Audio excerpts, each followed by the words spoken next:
Hey there, night owls and history lovers. Tonight we're embarking on a journey into the shadows of the past, a time when life was brutal, short and unforgiving. We're going deep into the medieval ages, but not the romanticised version you've seen in movies. No, we're talking about the real Middle Ages. The mud, the filth, the disease and the daily struggle just to see another sunrise. So before we begin, if you're enjoying this slow descent into historical discomfort, go ahead and hit that like button. Subscribe if you want more of these gentle journeys through time, and let me know in the comments where you're listening from and what time it is where you are. I always love seeing our global community of insomniacs and history enthusiasts. Now, get comfortable, dim those lights, maybe turn on a fan or some white noise in the background.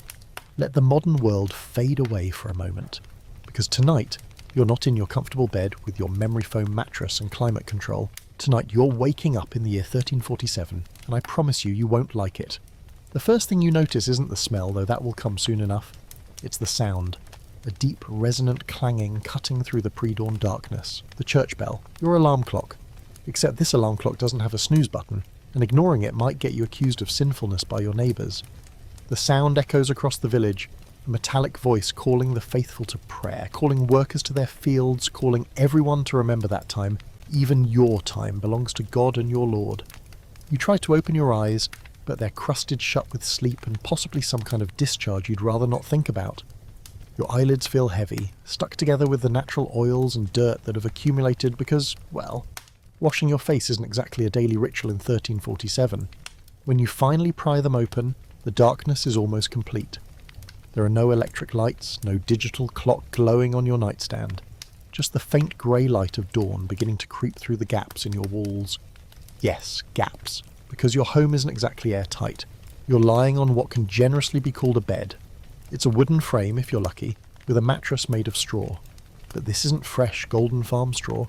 This is straw that's been compressed under your body weight for months, possibly years. It's damp in places you can't quite identify.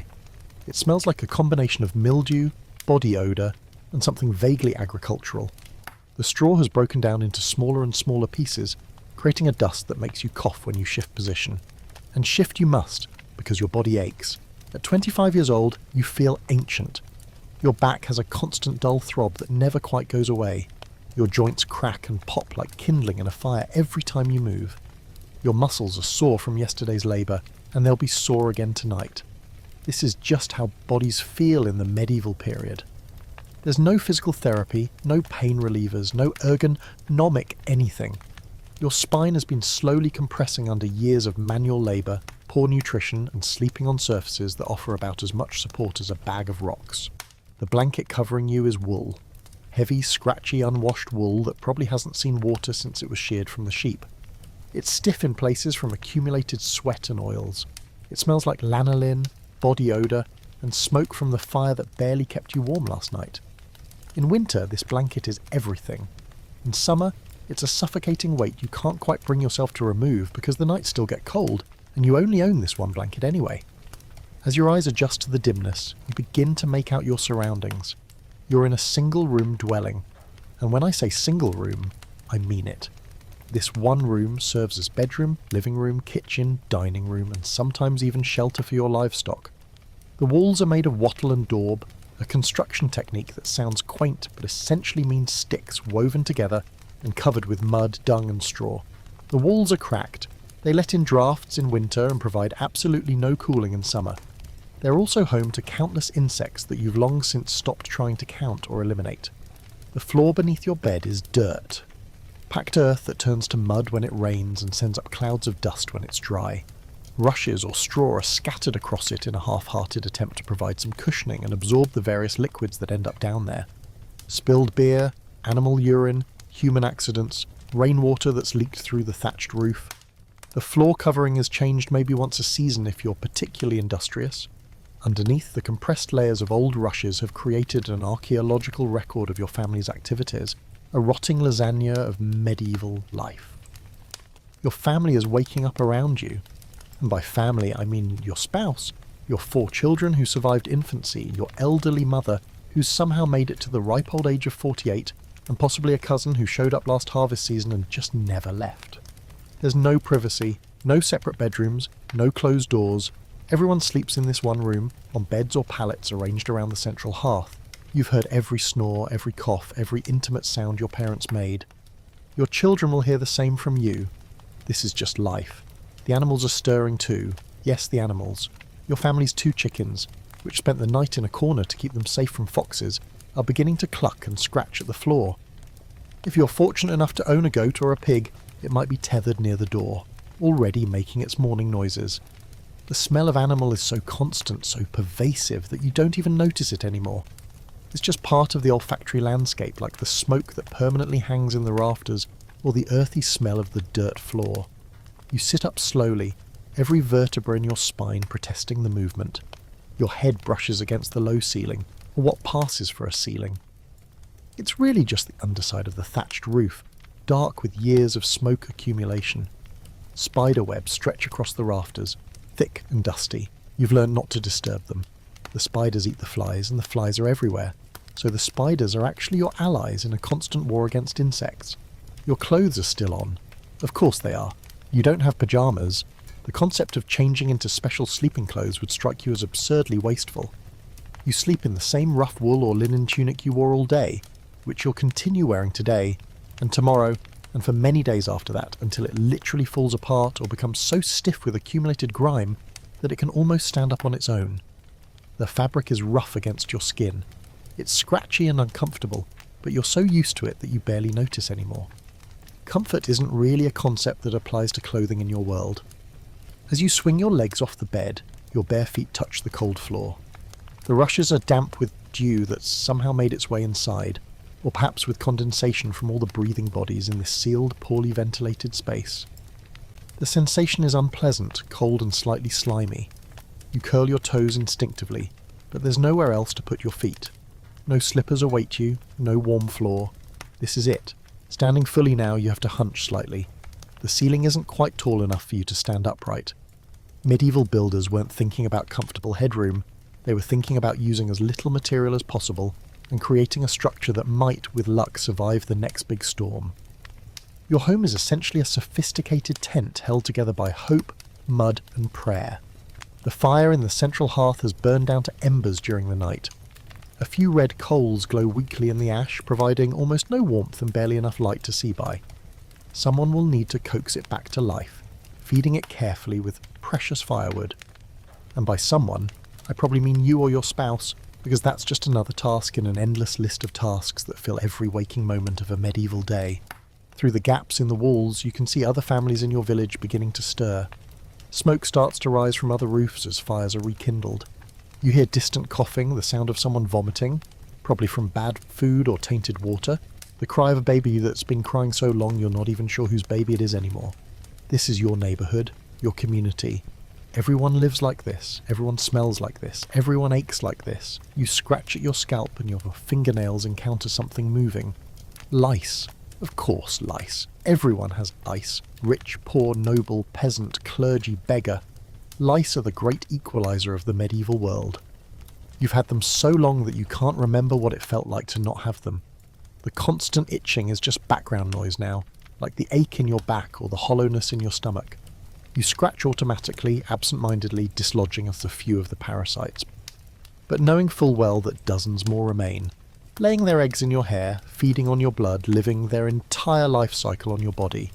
Your skin itches too, not just from the lice, but from flea bites. The fleas live in the straw mattress, in the floor rushes, on the animals, on your clothes, on your body. They hop from host to host with democratic enthusiasm. You have small red welts covering your ankles, your waist, your arms.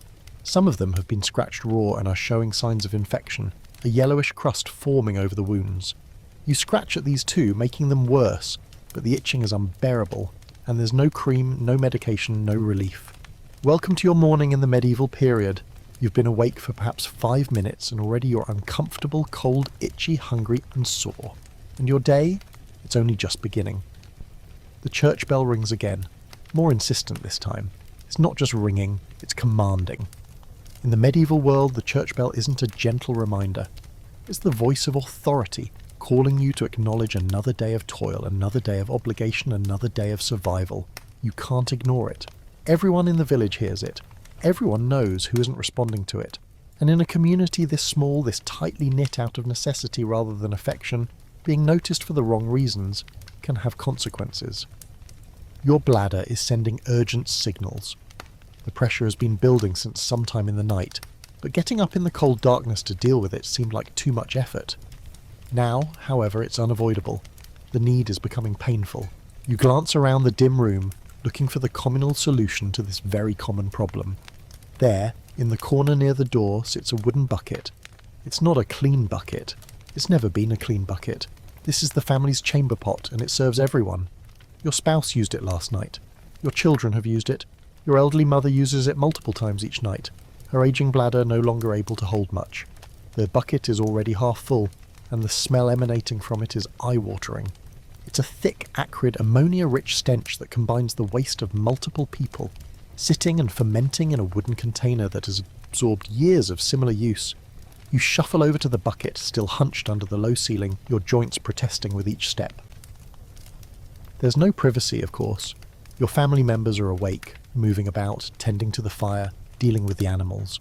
No one looks away. No one offers you a moment of solitude. Privacy is a luxury that doesn't exist in your world. Modesty is something you learned to abandon years ago, if you ever had it at all. The act of relieving yourself is awkward and uncomfortable. The bucket's rim is rough, unfinished wood that splinters if you're not careful. The contents slosh dangerously close to the rim as you add to them. You have to balance carefully to avoid stepping in the puddles on the floor around the bucket. Puddles that represent previous users' poor aim or the bucket's tendency to leak from a crack in its side that no one has bothered to repair, but because, honestly, what's the point? When you're finished, there's nothing to clean yourself with. No toilet paper, obviously. That won't be invented for centuries. Some people use leaves when they can get them. Others use straw, which is scratchy and often makes things worse. Moss is popular among those who live near woods. Rags are hoarded and reused until they disintegrate. But most commonly, people just don't. They adjust their clothing and go about their day, accepting the discomfort as normal, as inevitable, as just another small indignity in a life filled with them. The bucket is now dangerously full. Someone needs to empty it. That someone is probably you, because it's always someone, and that someone rotates through the family, based on unspoken rules and power dynamics you've navigated your entire life. You grasp the bucket by its rope handle, careful not to slosh the contents, and shuffle toward the door. Opening the door is like crossing into another world, except that world is somehow worse. The street outside your hovel is narrow, barely wide enough for two people to pass each other. It's unpaved, just packed earth like your floor, but this earth has been subjected to foot traffic, cartwheels, animal hooves, and the waste of an entire village. The surface is uneven, pocked with holes that fill with water when it rains and become treacherous mud pits. When it's dry, the ruts harden into ankle-twisting hazards. And the smell. Oh, the smell. If you thought your family's chamber pot was bad, the street is a symphony of stenches that would make a modern person vomit immediately. Every family on this street has a chamber pot. Every family empties it into the street. Some people don't even have pots. They simply step outside and relieve themselves directly onto the ground. Dogs, pigs, chickens, goats, and the occasional cow add their contributions. The gutters, such as they are, run with a brownish liquid that you've learned never to look at too closely or think about too hard. You approach the edge of the street where there's a slight depression that serves as a drainage ditch. This is where everyone dumps their waste. You lift your bucket and pour, watching the contents splash into the existing filth, adding to this river of sewage that flows sluggishly downhill toward somewhere. No one really knows where it goes, eventually to a stream probably, which means it ends up in the same water supply that someone downstream is using for washing, cooking and drinking. But that's their problem. Before you can step back, you hear a shout from above. Gardez-vous! It's the warning cry, bastardized French for watch out for the water. You look up just in time to see a woman 2 houses down dumping her family's chamber pot out of a second-story window. The contents arc through the air in a horrifying parabola, splattering onto the street below with a wet slapping sound.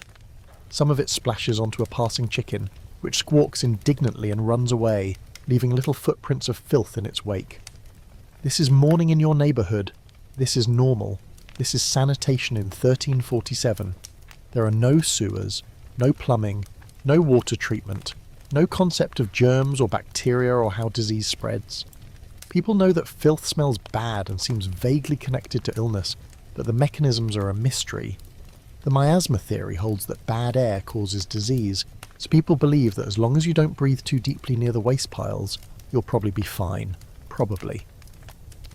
You look down at your bare feet. They're splattered with filth. There's something brown between your toes that you don't want to identify. Your feet are always dirty, always exposed to whatever is on the ground. Shoes are expensive luxury items reserved for special occasions or for people with money. Most peasants go barefoot year-round, their soles developing thick calluses that protect against most sharp objects, but do nothing against the diseases lurking in every puddle. As you turn to go back inside, you nearly collide with your neighbour, old Willem, who's emerging from his own hovel with his family's waste bucket. Willem is probably 35, but he looks 60. His face is deeply lined, his back is bent, and he's missing most of his teeth. He nods at you in greeting, and you catch a whiff of his breath. It's a smell beyond description, a combination of rotting teeth, empty stomach, and whatever he drank last night to numb the pain of his existence. "Another day," he mutters, more to himself than to you. "Another day," you agree, because what else is there to say?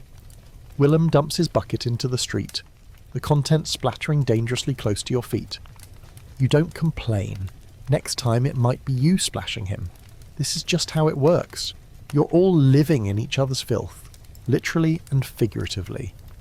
As you step back inside your home, carefully closing the door behind you, you're struck by a realization that would horrify a modern person, but seems perfectly reasonable to you. The air inside your house, with its smoke and animal smells and unwashed bodies, is actually preferable to the air outside. That's how bad the streets are. Your spouse has coaxed the fire back to life. Small flames are now licking at a few pieces of precious firewood, sending up spirals of smoke that hang in the air before slowly finding their way out through the hole in the roof that serves as your chimney. The smoke never quite all escapes, though. Years of cooking fires have stained the rafters and roof black, and there's always a haze in the upper part of the room, like a permanent fog that smells of wood smoke and cooking grease. You return the empty bucket to its corner, knowing it will begin filling again within the hour. The children are awake now, properly awake, making the kinds of noises that children make when they're hungry and uncomfortable and facing another day of child labour, because that's what childhood means in the medieval period. There's no school, no toys, no carefree playing. Children are small workers, expected to contribute to the family's survival as soon as they're physically able. Your mother is coughing. It's a wet, rattling cough that sounds like something is fundamentally wrong deep in her chest. She's been coughing like this for months. It gets worse at night and in the morning, and it never quite goes away. No one knows what to do about it. There's no medicine, no doctor who could help, even if you could afford one. So she coughs, and everyone tries to ignore it. And you all know that someday soon she'll cough and not stop, and that will be the end of her. She's 48. She's lived a long life by medieval standards. When she dies, it won't be a tragedy. It will just be what happens. Your stomach growls, a deep, hollow sound that reminds you that you haven't eaten since yesterday's meagre dinner.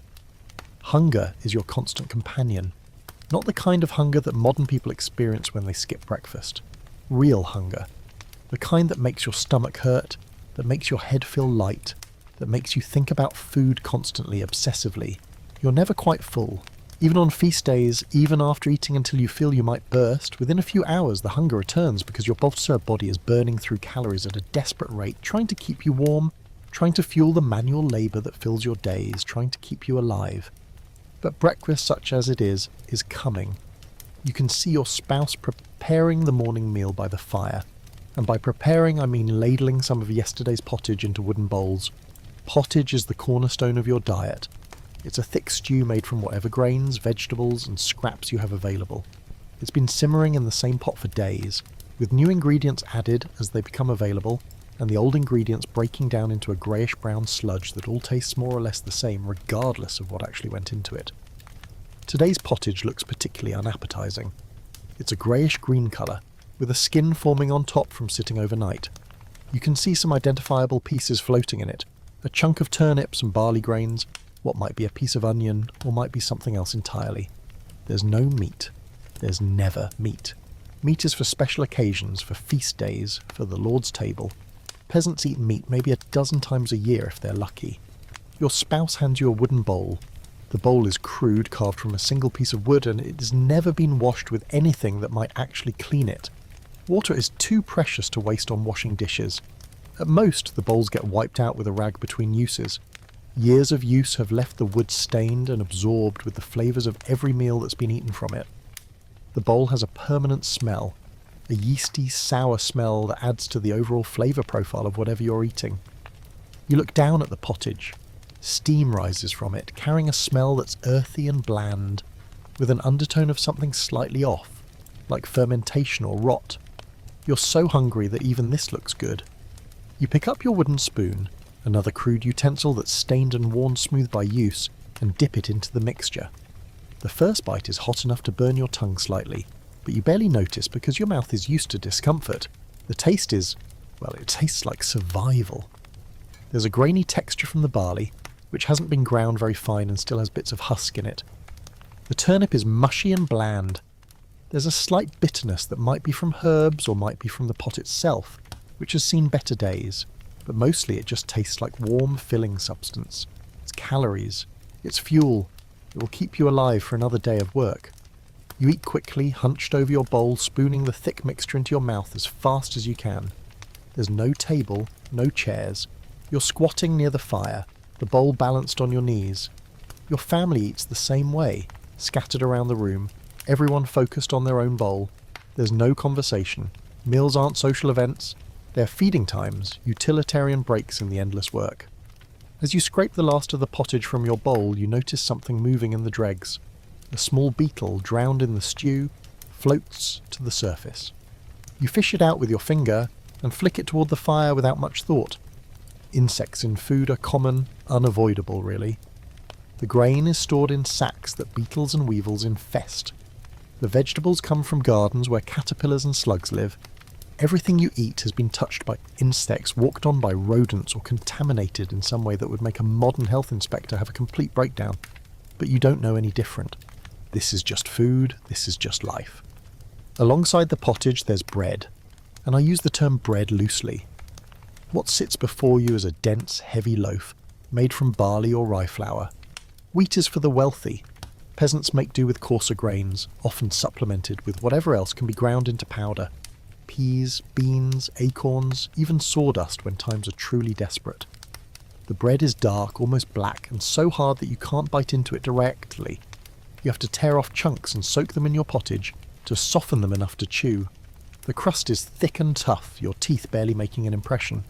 When you finally get a piece soft enough to bite, the interior is dense and gummy, sticking to your teeth and the roof of your mouth. It tastes sour, slightly fermented, because the flour wasn't stored properly and has started to spoil. There's a grittiness to it too, from the stone mills that ground the grain. Tiny particles of stone have made their way into the flour, and over years of eating bread like this, they'll wear down your teeth to nubs. That's assuming your teeth survive the decay and infection that are slowly working through your mouth even now. You wash down the bread with a cup of ale. Yes, ale. At 7 in the morning. But this isn't the ale you might be imagining. This is small ale, a weak, watery beer with barely any alcohol content. It's made from the second or third brewing of the same grains, so most of the sugars and flavour have already been extracted. What remains is a slightly bitter, yeasty liquid that tastes vaguely of fermented grain and not much else. But it's safer than water, because the brewing process involves boiling, which kills at least some of the dangerous organisms that lurk in your local water supply. The water here is a killer. The well at the centre of the village draws from a source that's downstream from the waste ditches, the animal pens, and the graveyard where bodies are buried in shallow graves that sometimes leak. People know the water makes them sick, but they don't understand why. They think it's bad air, evil spirits, or divine punishment. The concept of bacteria won't be discovered for centuries, so they drink ale, even the children, even first thing in the morning, because it's the only relatively safe option. Your cup is made of horn, hollowed out and polished smooth. It's cloudy and stained, and it gives the ale a faintly animal taste, but it's yours. It's one of the few possessions you own. The ale itself is murky, with sediment floating in it. You learned long ago not to drain your cup completely, because the bottom is where all the dead yeast and grain particles settle, creating a sludge that's unpleasant even by your standards. As you drink, you become aware of your mouth, your teeth ache. There's a constant dull throb in your molars that flares into sharp pain when you chew something hard. Several of your teeth are loose, wiggling in their sockets when you press on them with your tongue. Your gums are swollen and bleed easily, leaving a metallic taste mixed with the ale. You have at least 2 cavities that you're aware of, dark holes in your back teeth that hurt when sweet or cold things touch them. Not that you encounter sweet or cold things very often.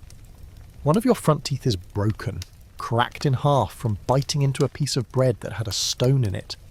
The jagged edge cuts your tongue occasionally, and the exposed nerve causes random stabs of agony that take your breath away. But there's nothing to be done about it. Dentists don't exist. Barber surgeons will pull teeth if the pain becomes unbearable, but the procedure is brutal. You're held down by several people while the barber uses pliers to wrench the tooth from your skull, with no anesthesia, no antiseptic, nothing but perhaps some strong alcohol to numb you slightly. Many people die from infections after tooth extractions, their faces swelling up until they can't breathe, fever consuming them until they slip into delirium and death. So you live with your dental problems. Everyone does. By the time people reach their 30s, they're often missing half their teeth. The elderly, those rare individuals who survive into their 50s or 60s, are frequently toothless, gumming their food like infants. Smiling is not something people do often, partly because there's not much to smile about, but also because opening your mouth reveals a landscape of decay, gaps, and blackened stumps that's better kept hidden. Bad breath is universal. Everyone's breath smells like rot, infection, and fermentation. It's a smell that hangs in the air when people speak, a cloud of decay that accompanies every conversation. You're so used to it that you barely notice anymore, just like you barely notice the body odour that radiates from every person you encounter, including yourself. Speaking of which, you've become acutely aware of your own smell as you sit by the warming fire. You reek. There's no polite way to put it. Your body hasn't been properly washed in months, possibly years. The concept of regular bathing is not just impractical, it's considered dangerous. Medical wisdom of the time holds that water opens the pores and allows disease to enter the body. Therefore, bathing is something to be avoided, done only a few times per year at most, and then reluctantly. Instead of bathing, people occasionally wipe themselves down with dry cloths, trying to remove the most obvious dirt. But this does nothing for the deeper grime, the accumulated oils, the dead skin cells that have built up in layers. Your skin has a texture to it, a combination of dirt, sweat, and sebum that's formed a kind of protective coating in the creases of your skin, behind your ears, in your armpits, between your toes. The build-up is even worse, creating dark lines and crusty patches. Your hair is matted and greasy, hanging in clumps around your face. You run your fingers through it, and come away with a film of oil on your hands. Your scalp itches constantly, partly from the lice, partly from the build-up of dead skin and sebum. You scratch, your fingernails scraping across your scalp, and dark material collects under your nails. You wipe it on your tunic without thinking about it. The tunic itself is a marvel of filth. It's made of rough wool that was once, perhaps, brown or grey, but is now a colour that can only be described as medieval dirt. It's stained with sweat, food, blood from various cuts and scrapes, mud, animal waste, and substances you can't identify. The fabric is stiff in places, particularly under the arms and around the collar, where it's absorbed so much sweat that it's become permanently rigid. It smells like old cheese, body odour and smoke, a combination that you've become so accustomed to that you only notice it when you first put the tunic on in the morning. Wait, no, that's wrong.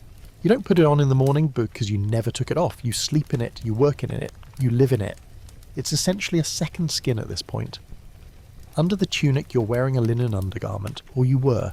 It's so old and worn now that it's more holes than fabric, threads hanging loose where seams have given way.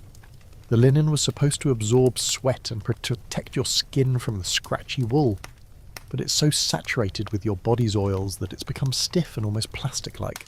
It provides no comfort, but taking it off would mean being naked under the wool tunic, which would be even worse, so you keep it on, this disintegrating layer, that serves no purpose except as a barrier between you and complete misery. Your legs are covered in woolen hose, essentially primitive tights that tie to your undergarment with strings. One of the strings has broken, so that leg of your hose keeps sliding down, bunching around your ankle and leaving your calf exposed. You've gotten used to hiking it up every few minutes, a constant adjustment that you barely think about anymore. The hose themselves are baggy and misshapen, stretched out from wear and never washed. They smell like feet, damp wool, and the various things you've stepped in. Your feet, as mentioned, are bare. The soles are thick with calluses, yellow and hard as leather. You have cracks in your heels that are deep enough to bleed occasionally. Your toenails are thick, yellowed and overgrown, curling at the edges because you have no way to cut them properly. Sometimes you gnaw them off with your teeth or scrape them against rough stones to wear them down. Between your toes, the skin is white and soft from constant moisture, and there's a smell, a distinct foot smell that combines sweat, bacteria and decay. Looking around the room at your family, you realise everyone looks the same. Dirty, smelly, itchy, uncomfortable. Your children scratch at themselves constantly. Your spouse's hair hangs in greasy ropes. Your mother's clothes are so stiff with grime they could probably stand up on their own. But this is normal. This is what people look like. The concept of being clean in the modern sense doesn't exist. You're not dirty. You're just lived in. The fire crackles, sending up a shower of sparks that die before they reach the roof. The smoke makes your eyes water and your throat itch. You've had a chronic cough for years, a result of living in a constantly smoke-filled environment. Everyone has this cough. It's called the winter cough. Or sometimes just the cough, as if it's a single entity that visits everyone equally. It gets worse in winter, when the house is sealed up tight and the smoke has nowhere to go, but it never really leaves. Your spouse stands up, brushing crumbs from their tunic, and announces it's time to get to work. The sun is rising properly now, orange light filtering through the gaps in the walls and the open smoke hole in the roof. Outside you can hear the village coming to life. Voices call out to each other. Animals make their morning sounds. Cartwheels creak on the rutted roads. The smith's hammer has already started ringing, a rhythmic clanging that will continue all day. Someone is arguing, their voices rising in anger over some slight or dispute. A baby is screaming, a dog is barking, a rooster that clearly doesn't understand it's supposed to crow at dawn is finally getting around to it. This is your morning soundtrack, the audio landscape of medieval village life. It's chaotic and cacophonous, a jumble of human and animal sounds that never really stops. Even at night, there's always something. A crying child, a coughing elder, rutting pigs, fighting cats, the village drunk, singing his way home from the alehouse. You stretch, your spine cracking like a string of firecrackers, and prepare yourself mentally for the day ahead. It will be long, it will be hard, it will be painful, but it will be exactly like yesterday, and exactly like tomorrow will be, and exactly like every day has been for as long as you can remember. This is life. This is your existence. You were born into it. You'll die in it. And there's no escape, no alternative, no hope for anything better. You're 25 years old and you're already old. Your body is breaking down. Your health is failing. You're malnourished, diseased and damaged. And you're completely average. This is what it means to be a peasant in 1347. This is what it means to be most of humanity for most of human history. But the day is waiting, the work is waiting, and survival doesn't care about your discomfort. You step outside into the full light of morning, and the village reveals itself in all its medieval glory. And by glory I mean squalor. The street before you is a winding path of packed earth, deeply rutted from cartwheels and pocked with holes that fill with stagnant water. The houses, if you can call them that, line both sides in a haphazard arrangement. They lean against each other for support, their walls bowing, their roofs sagging under the weight of mouldy thatch. Everything is brown. Brown earth, brown buildings, brown people wearing brown clothes. The only colours are the occasional splash of bright cloth on a market day, the red of a bloody nose from a morning fight, or the sickly yellow-green of someone vomiting into the street after a night of bad ale. Even the sky seems to participate in this monochromatic existence, often overcast with grey clouds that promise rain or simply hang there like a wet blanket, trapping the smoke from hundreds of cooking fires beneath them. The smell hits you again, even though you stepped out just minutes ago to empty the chamber pot. It's worse now in the full light of day when you can see exactly what you're smelling. The waste in the street has attracted flies, clouds of them, buzzing in swarms over the choicest deposits. Dogs and pigs root through the filth, eating what they can find.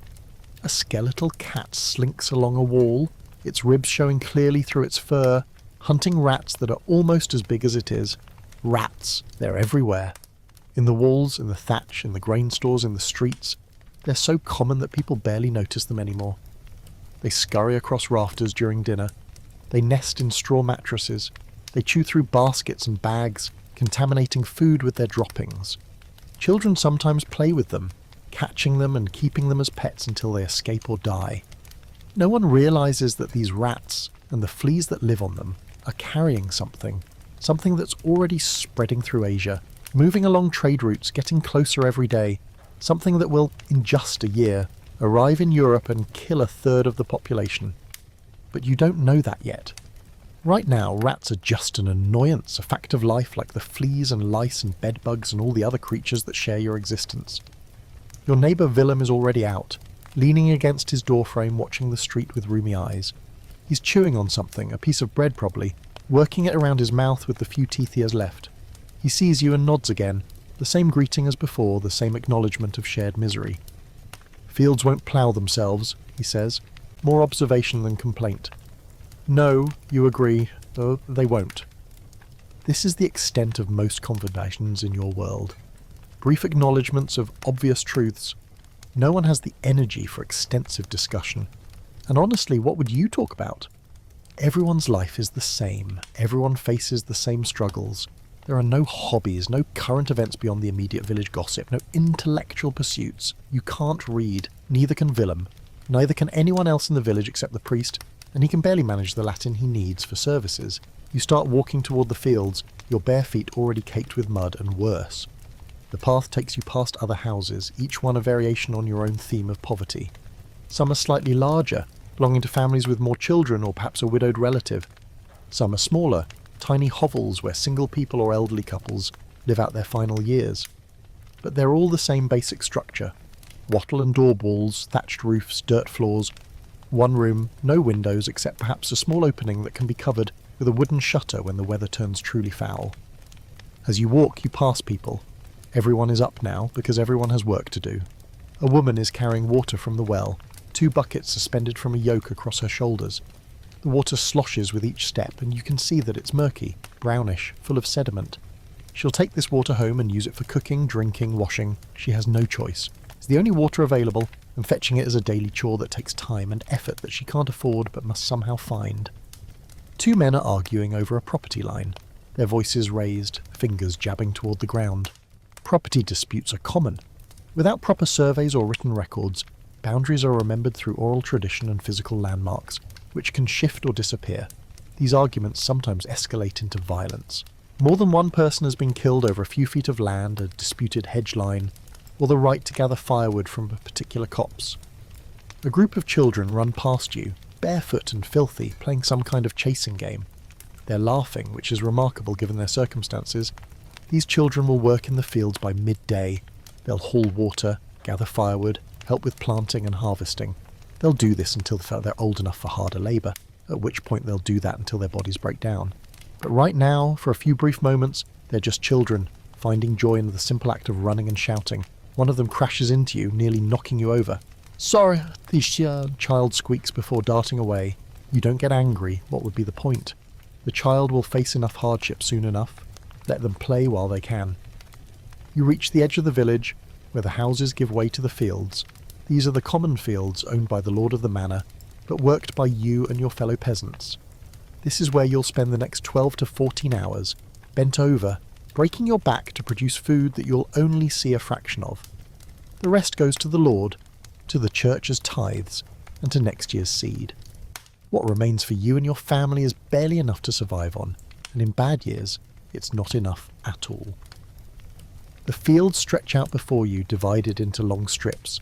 Your family has several strips scattered throughout the different fields, a system designed to ensure that everyone gets some good soil and some bad soil, some well-drained land and some that floods. It's democratic in a way, but it's also inefficient. You waste time walking between your scattered strips, and you can't make improvements to the land because you don't own it, and you might not have the same strips next year after the village reallocation. The soil itself is heavy clay, the kind that turns to thick mud in the rain and bakes hard as brick in the sun. Working it is brutal. You have a wooden plough, if you can call it that.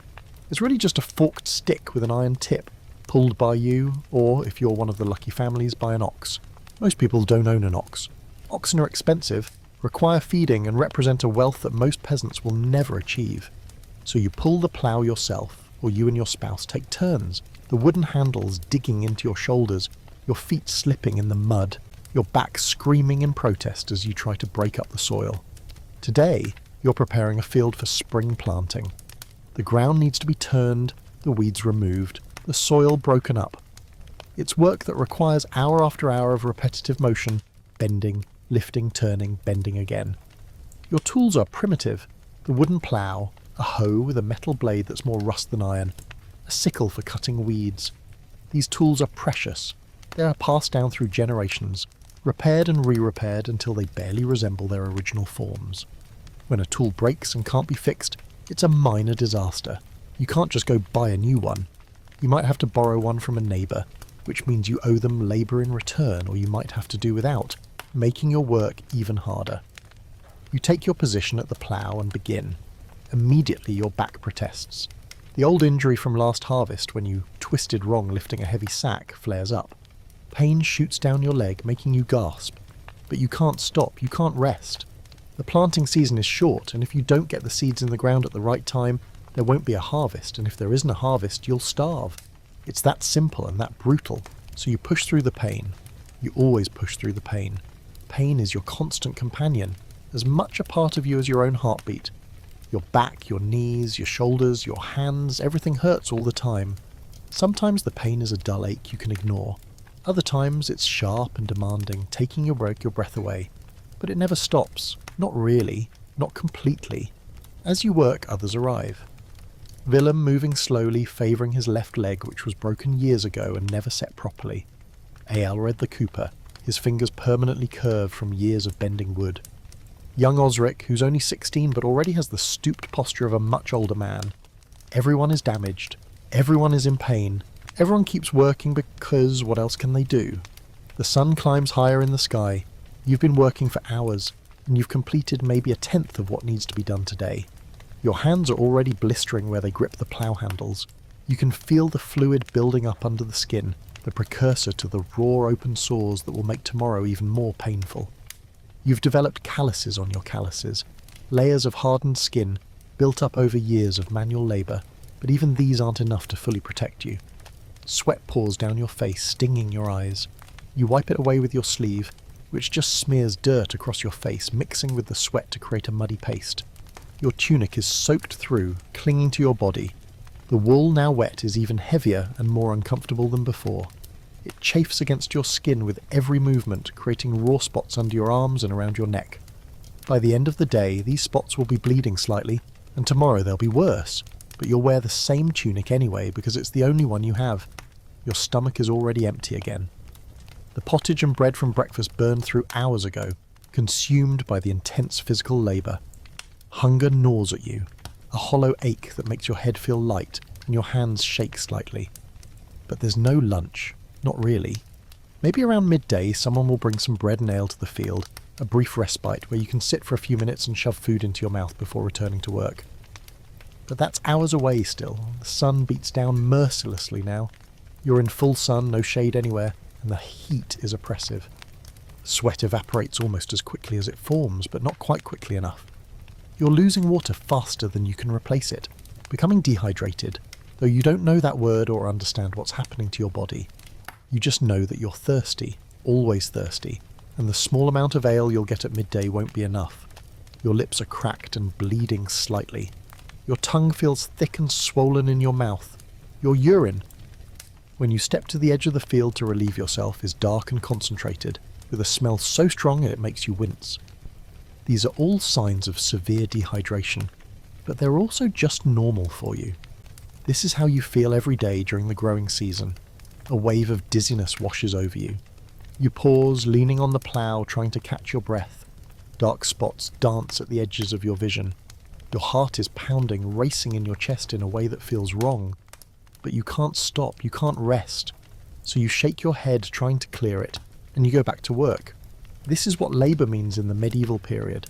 It's not a job you owe to, it's not a career. It's a physical ordeal that you endure every single day, rain or shine, sick or healthy, young or old. You work until your body breaks, and then you keep working because stopping means death. Not immediately, perhaps, but eventually. If you don't work, you don't eat. If you don't eat, you die. It's a simple equation that governs every moment of your existence. Around what you estimate to be midday, though you have no real way to tell time except by the sun's position and the intensity of your hunger, a figure appears at the edge of the field. It's a young girl, maybe 10 years old, carrying a basket and a clay jug. This is your daughter, sent from home with the midday meal such as it is. She picks her way carefully across the ploughed furrows, her own bare feet caked with mud, her dress, a smaller version of the shapeless tunic the adults wear, already dirty from the morning's chores. "Father," she calls out, her voice thin and tired. She's been working too, of course, hauling water, feeding the animals, helping her mother with the endless tasks that fill every moment of a medieval woman's day. She looks exhausted, and she's only 10. By the time she's your age, she'll be worn down to nothing, used up by childbirth and labour, and the general grind of survival. You straighten up, your spine cracking audibly, and make your way over to her. The other workers are converging as well, drawn by the promise of food like moths to a flame. Your daughter sets down the basket and jug, then steps back, waiting to take the empty containers back home. She doesn't expect any thanks. This is her job, her contribution to the family's survival. The basket contains bread, the same hard dark bread from breakfast, and a small piece of cheese. Cheese is a luxury, which means today might be a saint's day, or perhaps your spouse managed to trade something for it. The cheese is hard and yellow, with a rind that's more mould than cheese. You break off a piece and hand it to your daughter first. She takes it without a word, gnawing on it with the same careful determination you use. The jug contains more small ale, warm from sitting in the sun during her walk to the fields. You drink deeply, the liquid barely touching the depths of your thirst, but at least wetting your mouth and throat. The ale is flat and slightly sour, but it's wet, and that's what matters. You sit down right there in the dirt, not bothering to find a clean spot because there are no clean spots. Your fellow workers do the same, forming a loose circle, all of you too tired to talk much.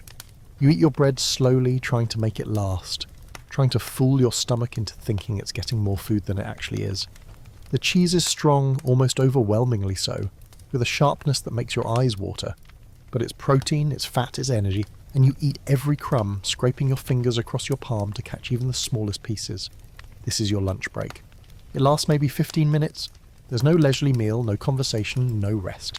Just enough time to shove food into your mouth and drink some liquid before it's back to work. Your daughter takes the empty containers and begins the walk back home, where she'll resume her own labour. You watch her go, this child who should be playing, who should be learning, who should be anything other than what she is, another worker in an endless chain of workers stretching back through generations and forward into a future that looks exactly like the past. As you stand to return to your plough, you notice dark clouds gathering on the horizon. Rain is coming, which is both good and bad. Good because the crops need water, bad because working in the rain is even more miserable than working in the sun, and because rain will turn these clay fields into a quagmire that will make every step an ordeal. But weather is not something you have any control over. You can't check a forecast, you can't plan around it, you simply endure whatever the sky decides to throw at you. If it rains, you work in the rain. If it hails, you work in the hail. If lightning splits the sky and thunder shakes the earth, you keep working, hoping that God doesn't decide today is the day to strike you down. The afternoon wears on. The sun begins its slow descent, but there are still hours of daylight left and you'll work until the last of it is gone. Your hands are bleeding now. The blisters have burst, leaving raw, open wounds that fill with dirt with every grip of the plough handle. Infection is almost certain. Your hands are constantly infected with something, minor wounds that fester and ooze pus, sometimes developing red streaks that climb up your arms, your body fighting battles it can't always win. You've lost count of how many people you've known who died from infected wounds. A small cut that turned angry and red, then spread, then consumed them with fever until they died raving and delirious. But right now, you just wrap your bleeding hands in rags torn from your already tattered undergarment and keep working. The pain is sharp and immediate, competing with the dull aches in your back and legs for your attention. Your body is a symphony of discomfort, each part playing its own note of suffering. The rain arrives around mid-afternoon, not a gentle sprinkle, but a heavy cold downpour that soaks through your wool tunic in seconds. The wool, already heavy with sweat, now absorbs the rainwater, becoming a sodden weight that pulls at your shoulders and chafes even more viciously against your skin. Your hair plasters to your head, Rain running down your face, into your eyes, into your mouth. The taste is earthy and slightly metallic, not clean, never clean. The field transforms into a mudscape. The clay soil becomes slick and treacherous.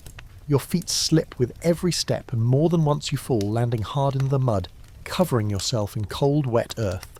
Getting up is difficult. Your hands slip on the plough handle. Your feet can't find purchase, but you get up anyway, because lying in the mud won't get the work done. The rain continues for hours. Your teeth are chattering. Your whole body is shaking with cold. Hypothermia is setting in, though you don't know that word either. You just know that you're colder than you've ever been, that your fingers are numb and clumsy, that your thoughts are becoming sluggish and confused. But you keep working. Everyone keeps working. This is just another trial to endure. By the time the rain finally stops, the sun is low on the horizon, casting long shadows across the devastated field. You've made progress, significant progress, but not as much as needed. Tomorrow you'll have to work even harder to make up for lost time. Tomorrow and the day after and the day after that. An endless chain of tomorrows stretching out until the day you can't work anymore. Until the day your body finally gives out and you join the other peasants in the village graveyard, buried in a shallow grave with no marker, forgotten within a generation. But that's tomorrow's worry. Right now you need to get home. You shoulder your tools, the metal hoe and wooden handles, somehow feeling even heavier than they did this morning, and begin the walk back to the village. Your clothes are soaked, heavy with water and mud.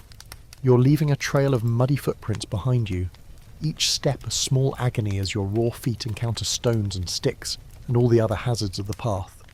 The village comes into view as the sun touches the horizon. Smoke rises from every roof, or most roofs anyway, as families prepare their evening meals. The smell of cooking fires mingles with all the other village smells. Human waste, animal waste, rot, decay, smoke, sweat, the earthy smell of wet thatch. It should be repulsive. It is repulsive, but it's also home. The only home you've ever known. And there's a small comfort in its familiarity. You pass other workers returning from the fields, all of them in the same condition as you. Soaked, exhausted, covered in mud. No one speaks. Everyone is too tired for conversation. You just walk one foot in front of the other, moving through sheer force of will, because your body would prefer to simply collapse right here in the street. Your hovel appears ahead, the blue-grey smoke from your fire visible through the hole in the roof. Your family is inside, you can hear them moving around, the sounds of meal preparation filtering out through the gaps in the walls. You pause at the door, looking down at yourself. You're covered in mud from head to foot. Your clothes are plastered to your body. You're shivering uncontrollably. But there's nowhere to clean yourself, no way to change clothes because you don't have other clothes. So you simply push open the door and enter, bringing the field mud and rain inside with you. The warmth of the fire hits you immediately, and it's both wonderful and painful. Your frozen extremities begin to thaw, and the returning sensation is agonizing. Your fingers and toes burn and throb as blood flow returns to them. You make your way to the fire, holding your hands as close to the flames as you dare, trying to warm them without actually burning yourself, though you've done that before too. Been so cold and desperate for warmth, you've held your hands too close and ended up with burns that took weeks to heal. Your spouse looks at you with a mixture of sympathy and resignation. This is what you look like every day, what everyone looks like every day. There's no, how was your day? Because the answer is always the same. It was hard, or it was painful, it was exactly like yesterday. They hand you a cloth, not clean. Nothing is ever truly clean, but at least dry, and you use it to wipe some of the mud from your face and hands. Your mother is coughing again. That same wet, rattling cough that seems to shake her entire frame. She's huddled near the fire, wrapped in her blanket, looking even more frail than she did this morning. The damp weather is hard on her. Every winter you wonder if she'll make it to spring. Every spring you're surprised she did. The children are in various states of exhaustion. Your oldest, a boy of 13, looks just as tired as you feel. He's been working in another field today, learning the skills he'll need for his entire life, the endless backbreaking labour that killed his grandfather and will probably kill him too, just as it will kill you. Your younger children are quieter, their usual energy dampened by hunger and fatigue. The evening meal is being prepared, which means the same pot of pottage is being heated again, with perhaps a few new ingredients added if there were any to add. The smell is the same as breakfast, as lunch, as dinner yesterday and the day before. It's the smell of survival. bland and unappetizing but necessary.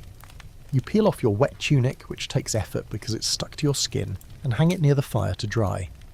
Underneath, your undergarment is also soaked, but you leave it on because the alternative is being naked, and the room is still cold away from the immediate vicinity of the fire. Your skin is pale and wrinkled from being wet for so long. You can see every rib, every bone. You've lost weight this winter, as everyone does. The stored fat from autumn's harvest is gone, burned away by months of hard work and insufficient food.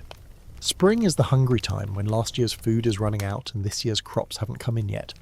This is when people die, slowly starving, their bodies consuming themselves, their immune systems failing, infections taking hold, weaknesses turning into illness, turning into death. You squat by the fire, trying to absorb as much warmth as possible into your chilled body. Your muscles are starting to stiffen up from the day's exertion. Tomorrow morning you'll be even more sore than you are now. It's a cycle you know well. Work until you're destroyed, sleep poorly, wake up worse than before, then do it all again. Your body never gets a chance to truly recover. You're constantly operating in a state of partial breakdown, held together by sheer necessity and the human body's remarkable but limited ability to adapt to suffering. Your hands are throbbing now that they're warming up. You look down at them, really look at them, and they're barely recognizable as hands anymore. The palms are covered in thick calluses, yellow and cracked, with the fresh blisters from today's work standing out as raw red patches. These hands have never been soft. Even as a child, your hands were working hands, rough and scarred. You've never known what it feels like to have smooth skin, manicured nails, or fingers that aren't chronically injured. Your hands are tools, and like all tools used hard every day, they're wearing out. Your spouse dishes out the evening pottage, ladling it into the same wooden bowls you used this morning. The bowls were wiped out with a rag but not washed. Water is too precious, too labour-intensive to fetch, to waste on washing dishes. So the bowls retain a film of previous meals, adding their own flavour to tonight's dinner. You don't think about it. You've never known any different. The pottage tonight is slightly different from this morning. Someone, probably your spouse, managed to add some wild greens to it. Plants gathered from the edges of the forest where the Lord's game wardens hopefully weren't watching. Foraging is technically illegal on the Lord's land, which is basically all the land, but people do it anyway because the alternative is starvation. If you're caught, the penalty can range from a fine you can't afford to physical punishment to, in extreme cases, death. But hunger is a powerful motivator and people take the risk. The greens add a bitter note to the pottage and make it slightly more green than the usual grey-brown. They also add some nutrients, vitamins that your body desperately needs, though you don't understand nutrition or vitamins, or why eating these particular plants might mean the difference between losing your teeth this year or next year. You just know that food is food, and anything that fills your stomach is valuable. You eat in silence, the only sounds the slurping of hot liquid from wooden bowls, the crackling of the fire, and your mother's periodic coughing fits. Family meals aren't social occasions, there's no dinner table conversation, no discussion of the day's events, no planning for the future. Everyone is too tired, too focused on eating. And honestly, what would you talk about? Every day is the same, every future is predetermined. You were born a peasant, you'll die a peasant, and your children will be peasants, and their children on and on until the end of time as far as you can imagine. Your eldest son finishes his pottage first, scraping his bowl with his fingers to get every last bit, then licking his fingers clean. He's still growing, which means he's constantly hungry, his body demanding more calories than the family can provide. You can see it in his frame. He's thin, almost skeletal, his growth stunted by chronic malnutrition. He'll never reach his full potential height. None of your children will. Generations of poor nutrition have made your people shorter, weaker, more susceptible to disease. You're taller than your father was, but only because he had an even harder childhood than you did. Your son will probably be shorter than you.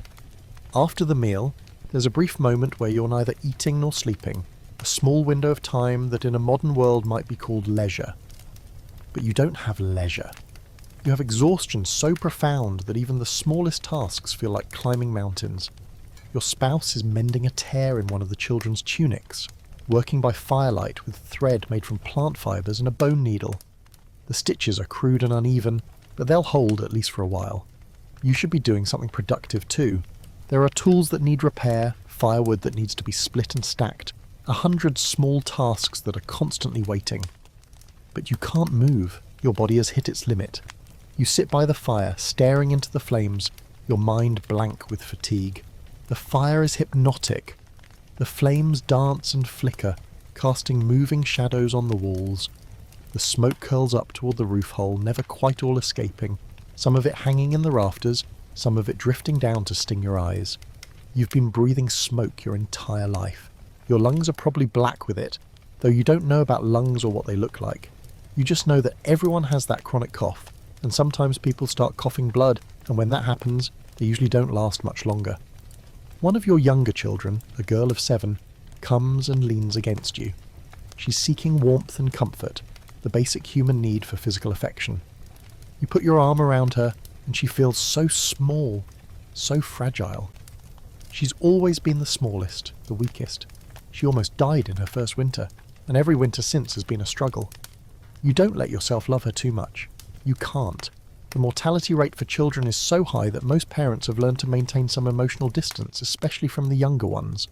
You've already lost 3 children, 2 in infancy and 1 at age 4 to some fever that came on suddenly and took him in 3 days. Your spouse lost a child from a previous marriage too. Death is a constant presence in your family, an expected guest who might take anyone at any time, but still you hold your daughter close for a moment, feeling her breathe, feeling her alive, and you allow yourself this small comfort before the practical reality of your existence reasserts itself, and you gently push her away so she can go huddle with her siblings. The fire is burning lower now. Someone needs to add more wood, but wood is a precious resource. Every piece of firewood represents labour. Finding a dead tree, cutting it down or breaking off branches, hauling it back to the village, splitting it into usable pieces. And much of the nearby forest is the Lord's property, where taking wood without permission is poaching, a crime. The penalty for poaching wood is less severe than poaching a rabbit or deer, but it's still a fine that would devastate your family's already precarious finances, or physical punishment, or time in the stocks where the village can throw things at you and mock you. So you carefully add just one more piece, trying to keep the fire going without using too much fuel. The fire can't be allowed to go out completely because starting it again is difficult. You'd need to use a flint and steel, striking them together to create sparks that you'd coax into a flame using dried moss or fungus as tinder. It's a process that can take many minutes, sometimes longer, and if the weather is damp it might not work at all, so the fire is kept going day and night, a continuous flame that's been burning in some form or another since the house was built, fed and tended like a living thing because, in a way, it is alive. It's the life of your household, the thing that allows you to cook food and stay warm and see in the darkness. Speaking of darkness, it's falling quickly now. The sun has set and the last purple light is fading from the sky, visible through the roof hole. Night in the medieval period is truly dark in a way that modern people rarely experience. There are no street lights, no porch lights, no lights from neighbouring houses, except for the faint glow of fires through cracks in walls. The moon and stars provide some illumination when they're visible, but on cloudy nights the darkness is absolute, thick and disorienting. Inside your house, the only light comes from the fire, and it's not much. The fire casts flickering shadow ensembles that make everything seem to move and shift. The corners of the room disappear into darkness, the rafters above are invisible. This is why people tell stories of ghosts and demons and things that move in the dark. When you can't see, your imagination fills in the gaps, and fear is a natural human response to darkness. Your children are already arranging themselves for sleep. They pile onto their shared pallet, a slightly larger version of your own straw mattress, where they'll sleep together for warmth. In winter, this communal sleeping is essential for survival. Body heat is shared, conserved. In summer it's uncomfortable and hot, but there's no alternative. There's no such thing as personal space. There's only the collective, the family unit that survives together or dies together. Your mother is already lying down, curled on her side near the fire, her breathing laboured and rattling. Every breath sounds like it might be her last. You wonder if you should prepare for her death, but then you've been wondering that for 2 years now, and she keeps surviving, though each winter takes more out of her than the last. Your spouse banks the fire, carefully arranging the wood and embers to keep it burning slowly through the night. Then they come to your shared mattress, lowering themselves down with a groan that mirrors your own. You're both exhausted. You're both in pain. You're both facing the same day tomorrow that you face today. You lie down on the straw mattress, and immediately your body begins to catalogue all the places that hurt. Your back, your shoulders, your hands, your feet, your knees, your hips, everything.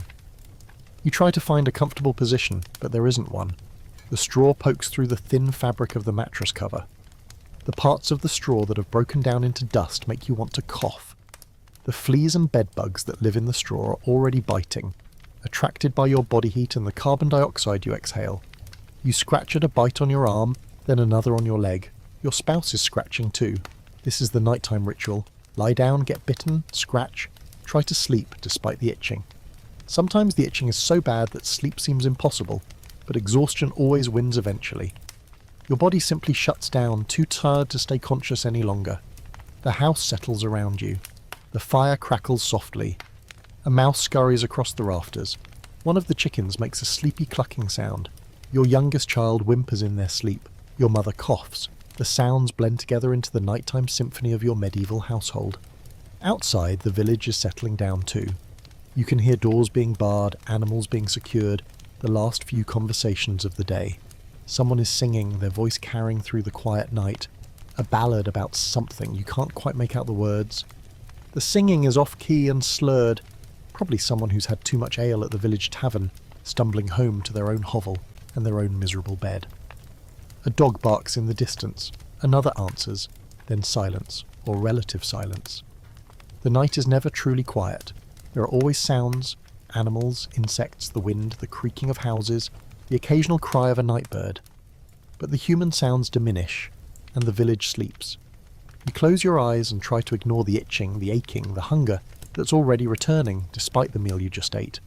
You try not to think about tomorrow, about the endless work waiting, about the fact that this is your life every day for as long as you survive. You try to just stop thinking. Sleep comes eventually, but it's not restful. You dream confused dreams about fields and rain and hunger. You wake several times during the night, disturbed by your mother's coughing, by your own need to urinate. The chamber pot is filled and emptied even at night. By the cold that seeps in as the fire burns lower. By the scratching of rats in the walls. By the general discomfort of existing in a body that's been pushed beyond its limits. Each time you wake, you're disoriented for a moment, unsure where you are, unsure what time it is. Then reality settles back over you like a wet blanket. You're in your hovel. It's the middle of the night. You're still exhausted, and in a few hours the church bell will ring again, and this whole miserable cycle will begin anew. But before that bell rings, before the dawn forces you back into consciousness, let's talk about what happens when things go wrong. Because in the medieval period, things go wrong constantly, and when they do, your options are limited, painful, and often fatal. Imagine you're working in the field just like today, and you step on a rusty nail sticking up from an old piece of wood. The nail pierces your foot, driving deep into the flesh, possibly carrying with it dirt, animal feces, and whatever other contaminants happen to be coating it. You pull your foot free with a gasp of pain and blood wells up from the puncture wound. This is the moment where, in a modern world, you'd go get a tetanus shot and some antibiotics. But this is 1347, and those things won't exist for hundreds of years. Instead, you do what everyone does. You wrap some dirty cloth around your foot and keep working, because you have to. The field doesn't care that you're injured. Your lord doesn't care. The season doesn't stop because you're in pain. So you work with blood seeping through the makeshift bandage, and by evening your foot is throbbing and hot to the touch. By the next day the wound is infected. The area around the puncture is red and swollen, radiating heat. You can see red streaks starting to climb up your leg, though you don't know these are signs of blood poisoning, of your body losing a battle it can't win without help that doesn't exist yet. You develop a fever, you're shaking and sweating at the same time. Your thinking becomes confused. Your family notices, of course. They've seen this before. They know what it means. Your spouse suggests sending for the village healer, a woman who knows herbs and prayers and various folk remedies passed down through generations. The healer comes, looks at your foot and shakes her head. She applies a poultice made from plants she gathered, mutters some prayers, tells your spouse to keep the wound clean and to pray for God's mercy. The poultice might actually help, or it might make things worse. Medieval herbal medicine was a mix of genuine remedies and complete nonsense. Some plants really do have healing properties, others do nothing, some are actively harmful. It's a gamble every time, and you won't know which kind you're getting until it either works or it doesn't. Let's say you're lucky and the infection doesn't spread further. Your body's immune system, weakened by chronic malnutrition and constant stress but still functional, manages to fight off the infection. You survive, but you're left with a limp from the damaged tissue in your foot, and you'll have that limp for the rest of your life. That's a good outcome. The alternative is that the infection spreads, you develop sepsis, and you die in agony over the course of a week, your family gathered around you, praying and helpless. Or let's say it's not an infected wound. Let's say you develop a toothache, which we've already established is common. One of your molars has a cavity that has reached the nerve, and the pain is beyond description. It's a constant throbbing, searing agony that makes it impossible to eat, sleep, or think about anything else. Your face swells up on one side and you can feel an abscess forming, a pocket of infection that's literally rotting your jaw from the inside.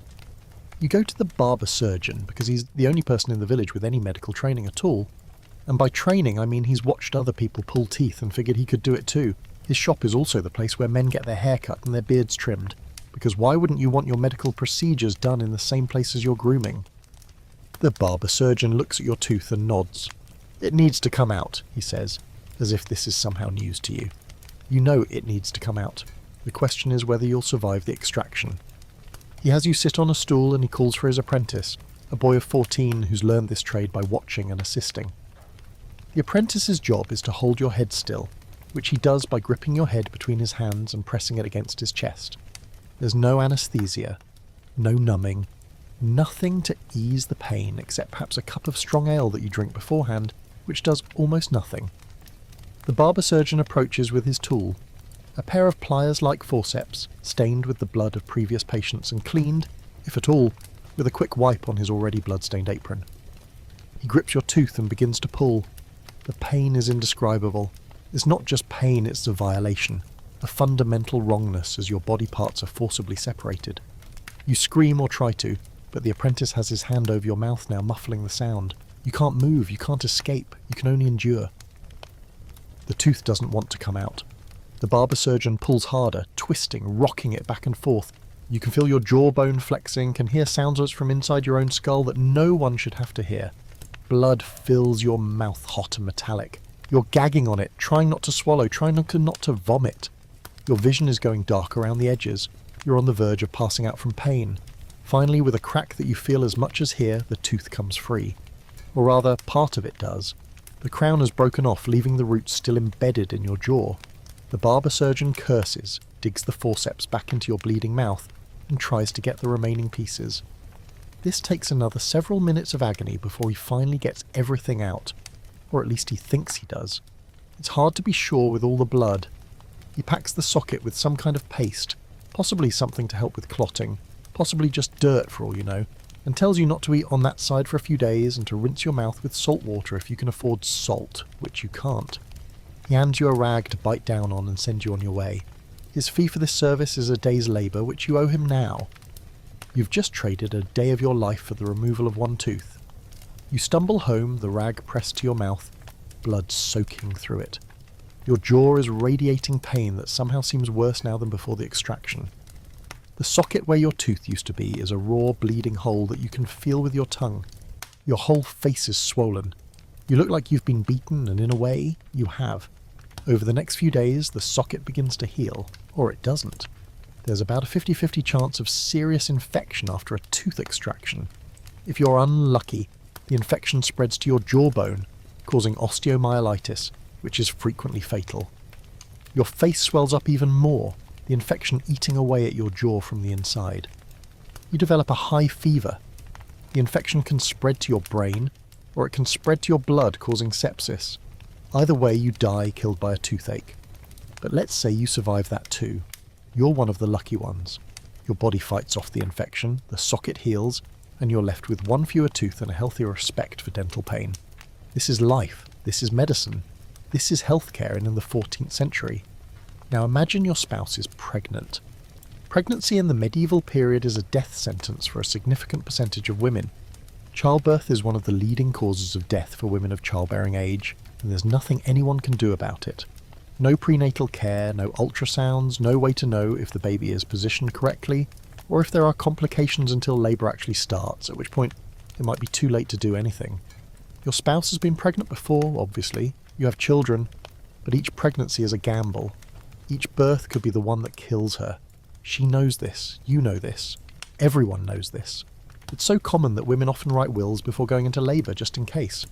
When the labour pains start, you send one of the children to fetch the midwife, another village woman who's attended many births and therefore has some idea what she's doing.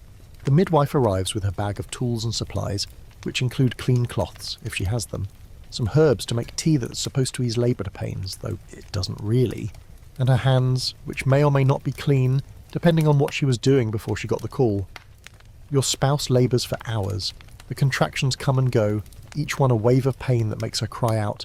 She's squatting or lying on the same straw mattress where you sleep, the mattress soaking up blood and other fluids. The midwife periodically checks to see how dilated she is, how the baby is positioned, offering encouragement and prayers, because that's really all she can offer. If the birth goes normally, the baby is born crying and covered in blood and vernix. The midwife ties off the umbilical cord with a piece of thread and cuts it with a knife that probably isn't clean. She delivers the placenta, which she might bury in the garden later as was traditional, or might dispose of in some other way. Your spouse is exhausted, bleeding, in pain, but alive. The baby is alive. This is a successful birth. But births don't always go normally. Sometimes the baby is positioned wrong, breech, or transverse, unable to be born without help.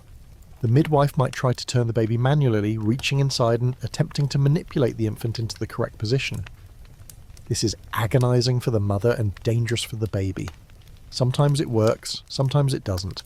If the baby can't be turned, if labour goes on too long, if the baby is too large to pass through the birth canal, your spouse might die in childbirth. She might bleed to death. She might die from exhaustion and shock. The baby might die as well, or might need to be extracted in pieces. A horrific procedure that I won't describe in detail, but which you can imagine.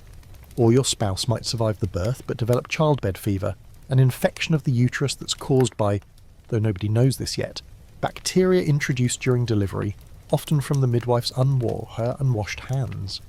The fever comes on a day or two after birth. Your spouse becomes hot to the touch, delirious, complaining of terrible pain in her abdomen. There's nothing anyone can do. No antibiotics exist. The infection rages through her body, and within a week she's dead, leaving you with a newborn that now needs to be fed somehow, and several other children who've just lost their mother. Even if your spouse survives childbirth, the baby faces its own gauntlet of dangers. Infant mortality in the medieval period hovers around 40 to 50%. That means roughly half of all babies born will die before reaching their 5th birthday. Think about that for a moment. Half. You have 4 living children, which means statistically, you've probably lost at least 3 or 4 others. Each one a tiny life that flickered briefly and then went out, mourned but expected, grieved but accepted as the way things are. Babies die from so many things. They die from infections, their undeveloped immune systems unable to fight off even minor bacterial invasions. They die from respiratory illnesses, their tiny lungs filling with fluid.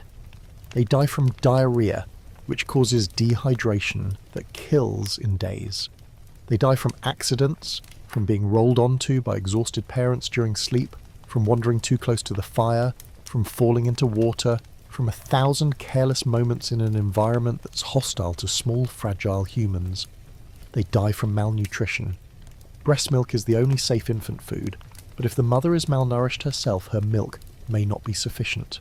If the mother dies in childbirth or shortly after, the baby needs to be fed somehow, and animal milk, usually goat or cow milk, often makes babies sick because it's contaminated with bacteria. Wet nurses exist, women who've recently given birth and have milk to spare, but they're expensive and most peasant families can't afford them. So babies fed on animal milk often sicken and die, their tiny bodies unable to handle the bacterial load. Babies also just die sometimes for no reason anyone can understand.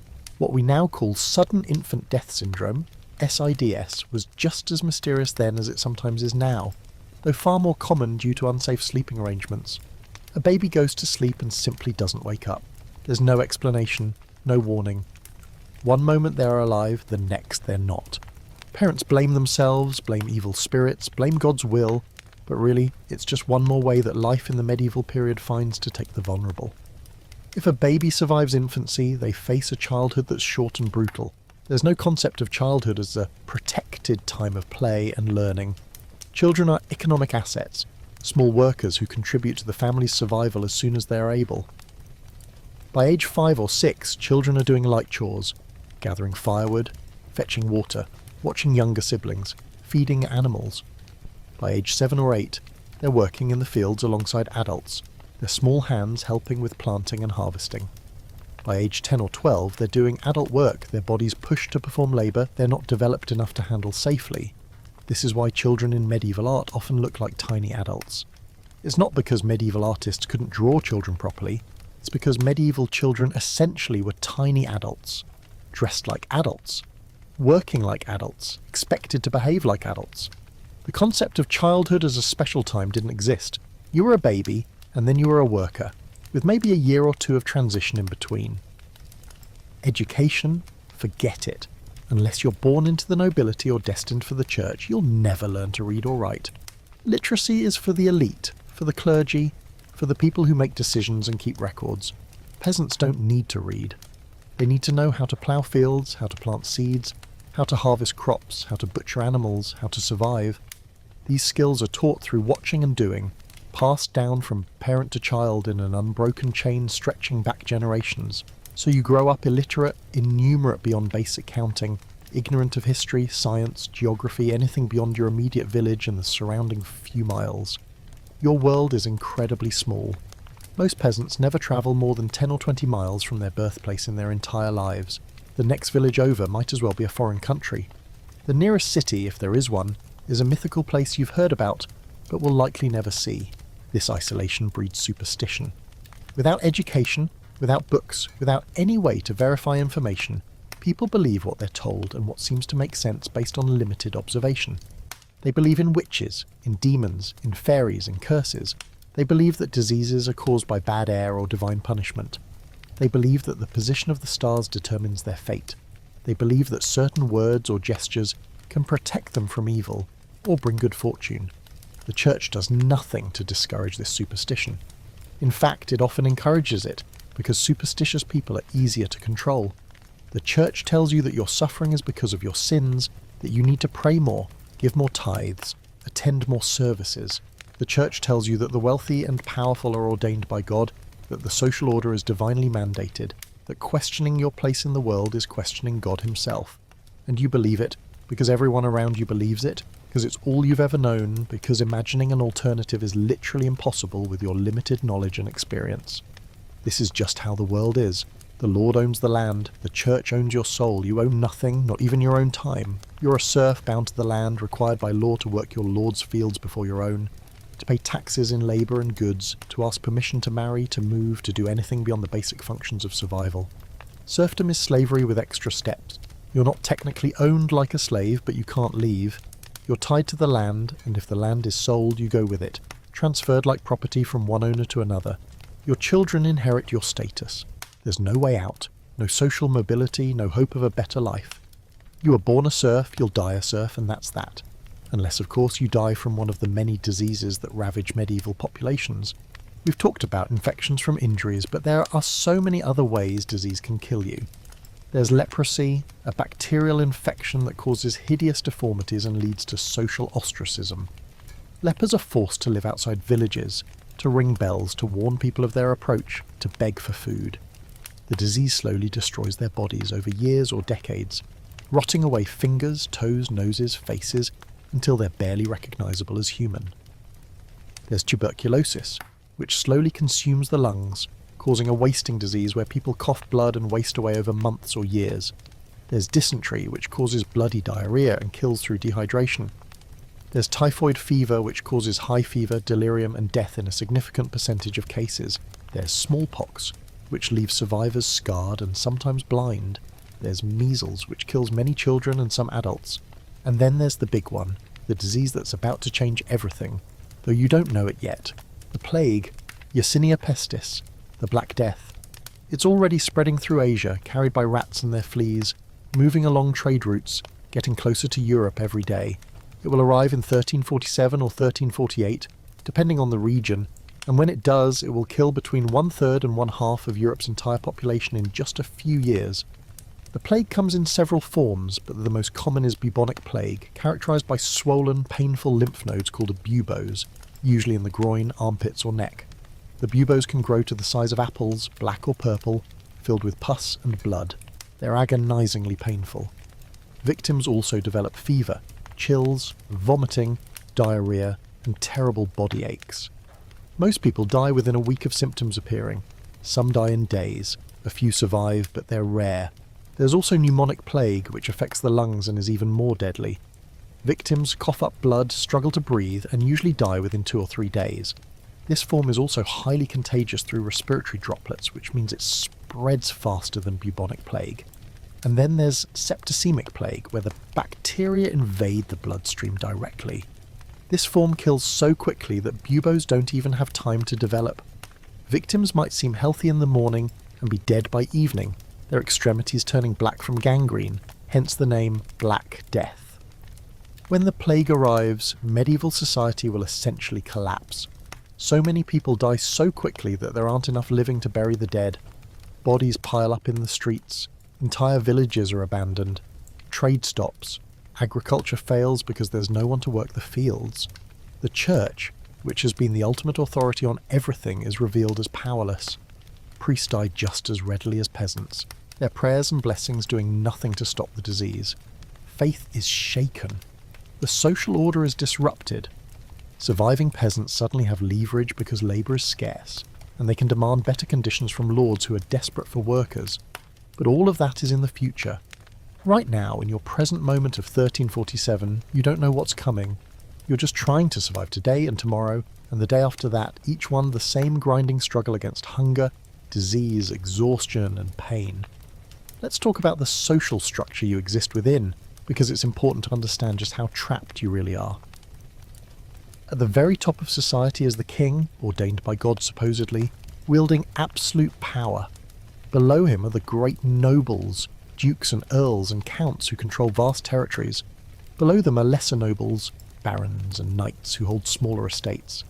And at the very bottom, making up 90% or more of the population, are you and people like you.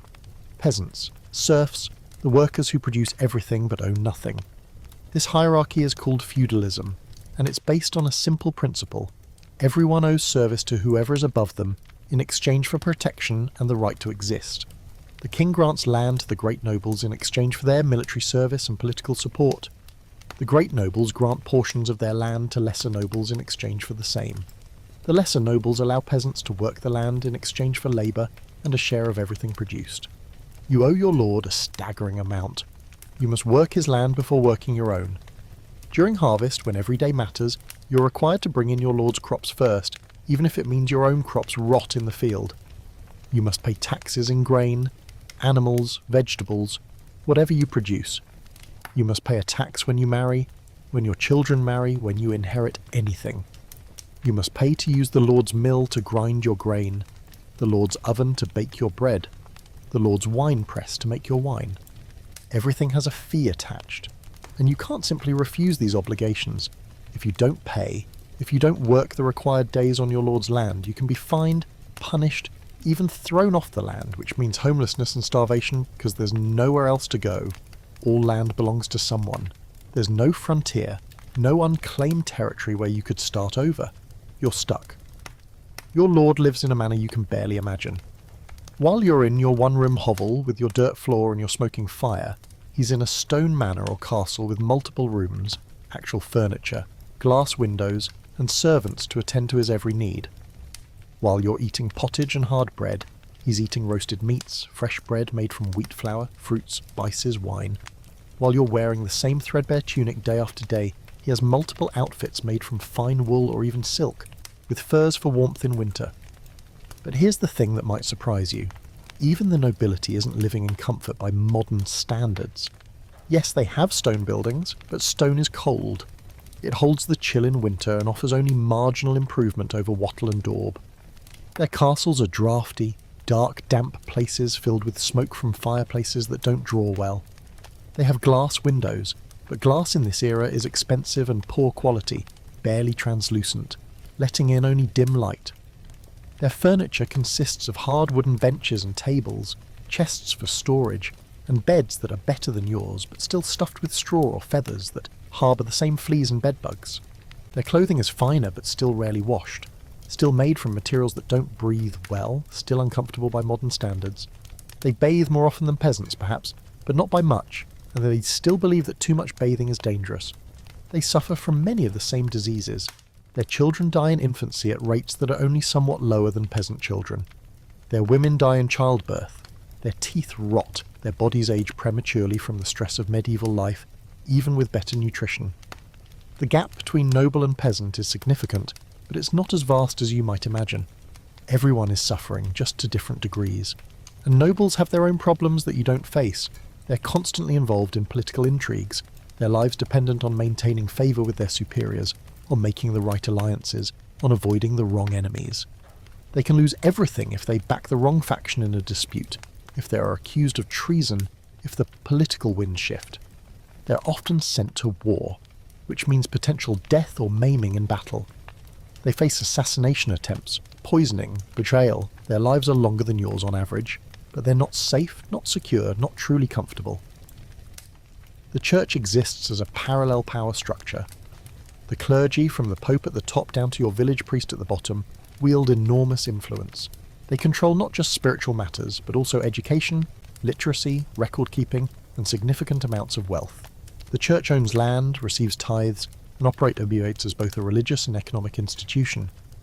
Your village priest is likely barely more educated than you are. He can read Latin phonetically, enough to perform the Mass, but he might not understand what he's reading. He's probably the son of peasants himself, chosen for the priesthood because he was slightly brighter than his siblings, or because his family needed one less mouth to feed.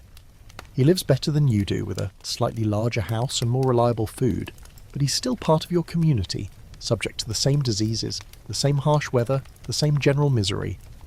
Higher up in the church hierarchy, bishops and abbots live like nobles, with fine clothes, good food, servants, and political power. They're often from noble families themselves, the younger sons who weren't going to inherit land and so were pushed into the church. They care more about power and wealth than spirituality, using their positions to enrich themselves and their families.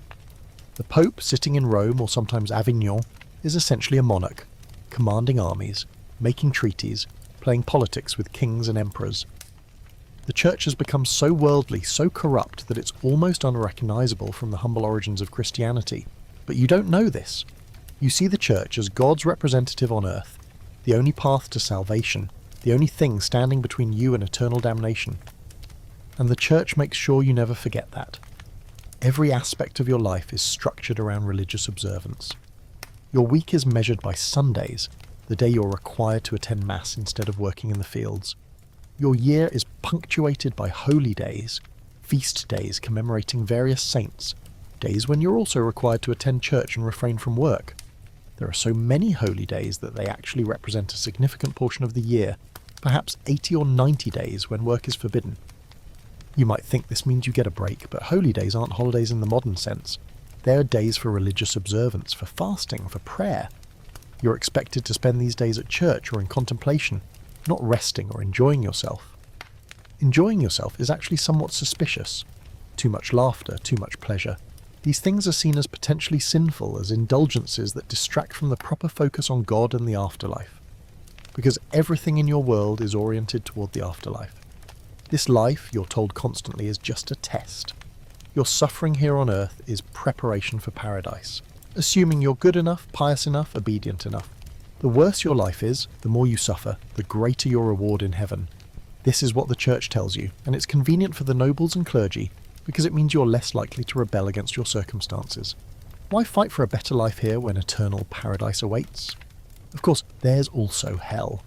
And the medieval conception of hell is vivid, detailed, and terrifying. It's not just eternal torment. It's creative eternal torment, with specific punishments for specific sins. Gluttons are force-fed horrible things. The lustful are burned in fire. Liars have their tongues torn out repeatedly. The descriptions go on, painted in lurid detail on church walls, described in sermons, featured in mystery plays performed in village squares. The threat of hell is constant and real. You believe in hell the way modern people believe in gravity. It's simply a fact of existence, and the church controls access to heaven. Through confession, through penance, through tithes and prayers and good behaviour as defined by the church, you can hope to avoid hell and reach heaven. but the church can also damn you. Excommunication, being cut off from the church and its sacraments, is essentially a death sentence for your soul. An excommunicated person is condemned to hell, and there's no way around it. This gives the church enormous power over you. They can threaten eternal damnation, and you believe them. They can demand money, labour, obedience, and you give it because the alternative is unthinkable. The church is wealthy beyond measure, accumulating gold and land and power while telling its followers that poverty is virtuous and that they should be content with their suffering. Violence is another constant in your world, as common as hunger and disease. The idea of a peaceful, ordered society where disputes are resolved through law and negotiation is so foreign as to be incomprehensible. In your experience, disputes are resolved through violence or the threat of violence, and justice is something that happens to you, not for you. Let's say you have a disagreement with your neighbour over a property boundary. You claim a certain hedge marks the edge of your land.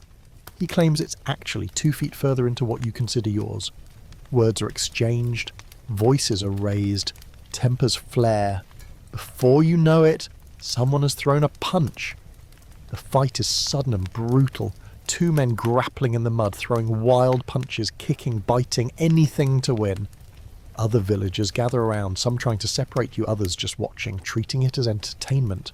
Someone might get seriously hurt. Broken bones are common, lost teeth, concussions. Occasionally someone dies from a blow to the head, or from being trampled, or from being stabbed with whatever improvised weapon comes to hand. When it's over, when you're both exhausted and bloody, the dispute still isn't resolved. Now you need to take it to the Lord's court, a gathering held periodically, where the Lord or his representative hears disputes and renders judgment. But going to court costs money, fees that you can barely afford, and the outcome is unpredictable. Justice is influenced by who you know, what you can pay, and the mood of the person judging. If you're found to be in the wrong, the penalty might be a fine which could devastate your family's finances. It might be physical punishment, time in the stocks where villagers can throw rotten food and excrement at you, or a public whipping, or having your hand or ear nailed to a post for a set period of time. These punishments are designed to be humiliating as well as painful, to mark you as someone who violated community standards. For more serious crimes, the penalties are correspondingly worse. Theft, depending on the value of what was stolen, can result in mutilation. A thief might lose a hand, literally have it chopped off in the village square while everyone watches. This serves as both punishment and warning. The handless thief is marked forever, unable to work effectively, often reduced to begging, a living example of what happens when you break the law. Murder, rape, arson, these crimes carry the death penalty. Executions are public events, carried out in the village square or at the crossroads, with the entire community expected to attend. It's considered educational, a lesson in what happens to wrongdoers. Children are brought to watch, vendors might set up nearby selling food and drink. It's part punishment, part warning and part entertainment in a world where entertainment options are limited. The methods of execution vary. Hanging is common for ordinary criminals. The condemned is made to stand on a cart or ladder with a rope around their neck. Then the support is removed and they're left to strangle slowly. It's not the quick death you see in movies. It can take many minutes, the person thrashing and struggling, their face turning purple, their eyes bulging while the crowd watches. Beheading is reserved for nobles, considered a more honourable death. A skilled executioner with a sharp axe can do it in one blow. An unskilled one might take several attempts, each one agony for the condemned. Burning is used for heretics, for those accused of crimes against God or the Church. Being burned alive is one of the worst deaths imaginable, but the Church justifies it by saying it purifies the soul through fire. Then there are the trial by ordeal methods, used when guilt or innocence is unclear and must be determined by God's judgment. In trial by fire, the accused must carry a red-hot iron bar for a certain distance, then have their hand bandaged. After 3 days, the bandage is removed. If the wound is healing cleanly, they're innocent. If it's infected or festering, they're guilty. The problem, of course, is that in a world without proper wound care or antibiotics, almost every burn is going to become infected, which means almost everyone subjected to this trial is found guilty. Trial by water involves being bound and thrown into a pond or river. If you sink, you're innocent, and they pull you out, assuming you haven't already drowned. If you float, it means the pure water has rejected you because you're guilty, and you're pulled out to face punishment. It's a no-win situation designed to produce guilty verdicts while maintaining the fiction that God is making the decision. Trial by combat is another option, particularly for the nobles. Two parties to a dispute fight each other, sometimes to the death, and whoever wins is deemed to be in the right. The theory is that God will grant victory to the righteous. The reality is that the better fighter wins, regardless of who's actually telling the truth. But this system persists because it's exciting, because it reinforces the warrior culture of the nobility, and because it provides a definitive outcome, even if that outcome has nothing to do with actual justice. Women accused of crimes face additional horrors. A woman accused of being a scold, essentially talking too much or being argumentative with her husband, can be punished with the scold's bridle, a metal cage that fits over the head with a bit that goes in the mouth, sometimes with spikes that pierce the tongue. She's paraded through the village wearing this device, humiliated and in pain, unable to speak, as a warning to other women to keep quiet. Women accused of adultery might be publicly stripped and whipped through the streets. Women accused of witchcraft face torture to extract confessions, then execution, usually by burning. The accusations are often baseless, stemming from personal grudges, fear of women who are different, or who have some knowledge of herbs and healing, or simply from the need to blame someone when bad things happen. Because bad things are always happening, and people need explanations. When crops fail, it must be because someone cursed them. When children die, it must be because a witch gave them the evil eye. When disease sweeps through the village, it must be because God is punishing the community for harbouring sinners. The idea that these things just happen, that there are natural explanations involving weather and bacteria and genetics, is completely absent. Everything must have a cause, and that cause is usually either God's will or human malice in the form of witchcraft. This creates a culture of suspicion and fear. Anyone who's different is potentially dangerous. The old woman who lives alone and talks to her cats, she's probably a witch. The person who has a seizure, they are possessed by demons. The child born with a deformity, they're marked by the devil. These people are ostracized at best, killed at worst. Their mere existence seen as a threat to the community's spiritual health. But let's step back from the extremes of violence and talk about everyday life in winter. Because winter in the medieval period is a special kind of hell that deserves its own discussion. We've talked about cold already, but winter cold is different. It's persistent, inescapable, life-threatening. Your house provides minimal protection. The walls are full of gaps that let in icy drafts. The door doesn't fit properly in its frame, leaving cracks around the edges where cold air pours in. The roof hole that lets smoke out also lets cold in. There's no insulation, no double glazing, no central heating. There's just one small fire that you're trying to keep going with a limited supply of firewood. You huddle around this fire with your entire family, everyone pressed together for warmth. You're wearing every piece of clothing you own, layers of rough wool that don't really keep you warm but at least block some of the wind. Your hands are chapped and cracked from the cold, the skin splitting open in painful fissures that bleed and never quite heal because they're exposed to cold and work and filth constantly. Your feet are in even worse condition. Going barefoot in winter is brutally painful. The ground is frozen, sometimes covered in snow or ice. Each step hurts. Your feet become numb, then start to burn with pain as circulation struggles. Chilblains develop swollen, itchy, painful patches caused by repeated exposure to cold and damp. In severe cases, frostbite sets in, the tissue actually freezing and dying. You can lose toes or even entire feet to frostbite.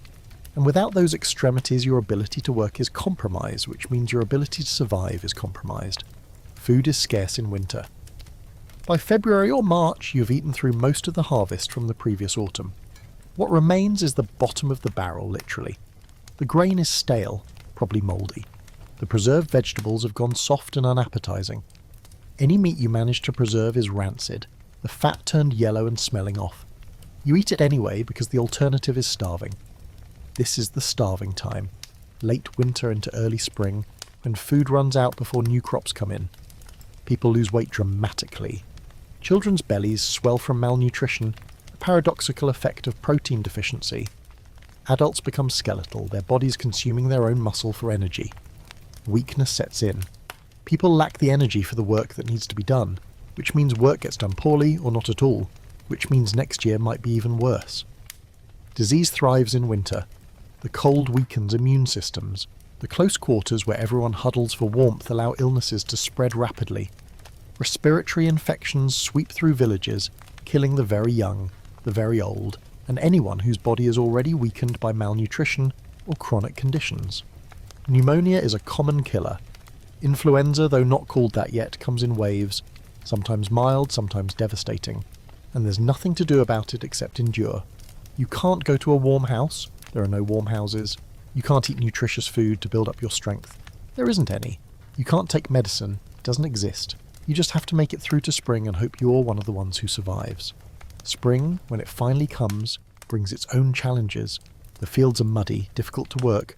You're weak from winter's deprivations, but the planting must be done on schedule or there won't be a harvest.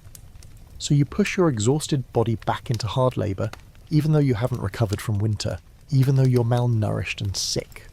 This is the cycle of medieval peasant life. Summer is work and heat and dehydration. Autumn is the frantic rush of harvest, working from dawn to dusk to get crops in before they rot or the weather turns. Winter is cold and hunger and disease. Spring is exhaustion and desperate hope that this year will be better, even though it never really is. And through it all, the constant background noise of pain, hunger, illness, fear. Let's talk about what passes for entertainment in your world, because it's not all misery all the time. People find ways to escape, to experience brief moments of joy or at least distraction from the grinding horror of daily existence. Religious festivals are the main form of entertainment. These holy days, while primarily about religious observance, also feature elements of celebration. There might be special foods prepared, meat dishes that you normally never get to eat. There might be ale, more than the usual ration, enough to get properly drunk.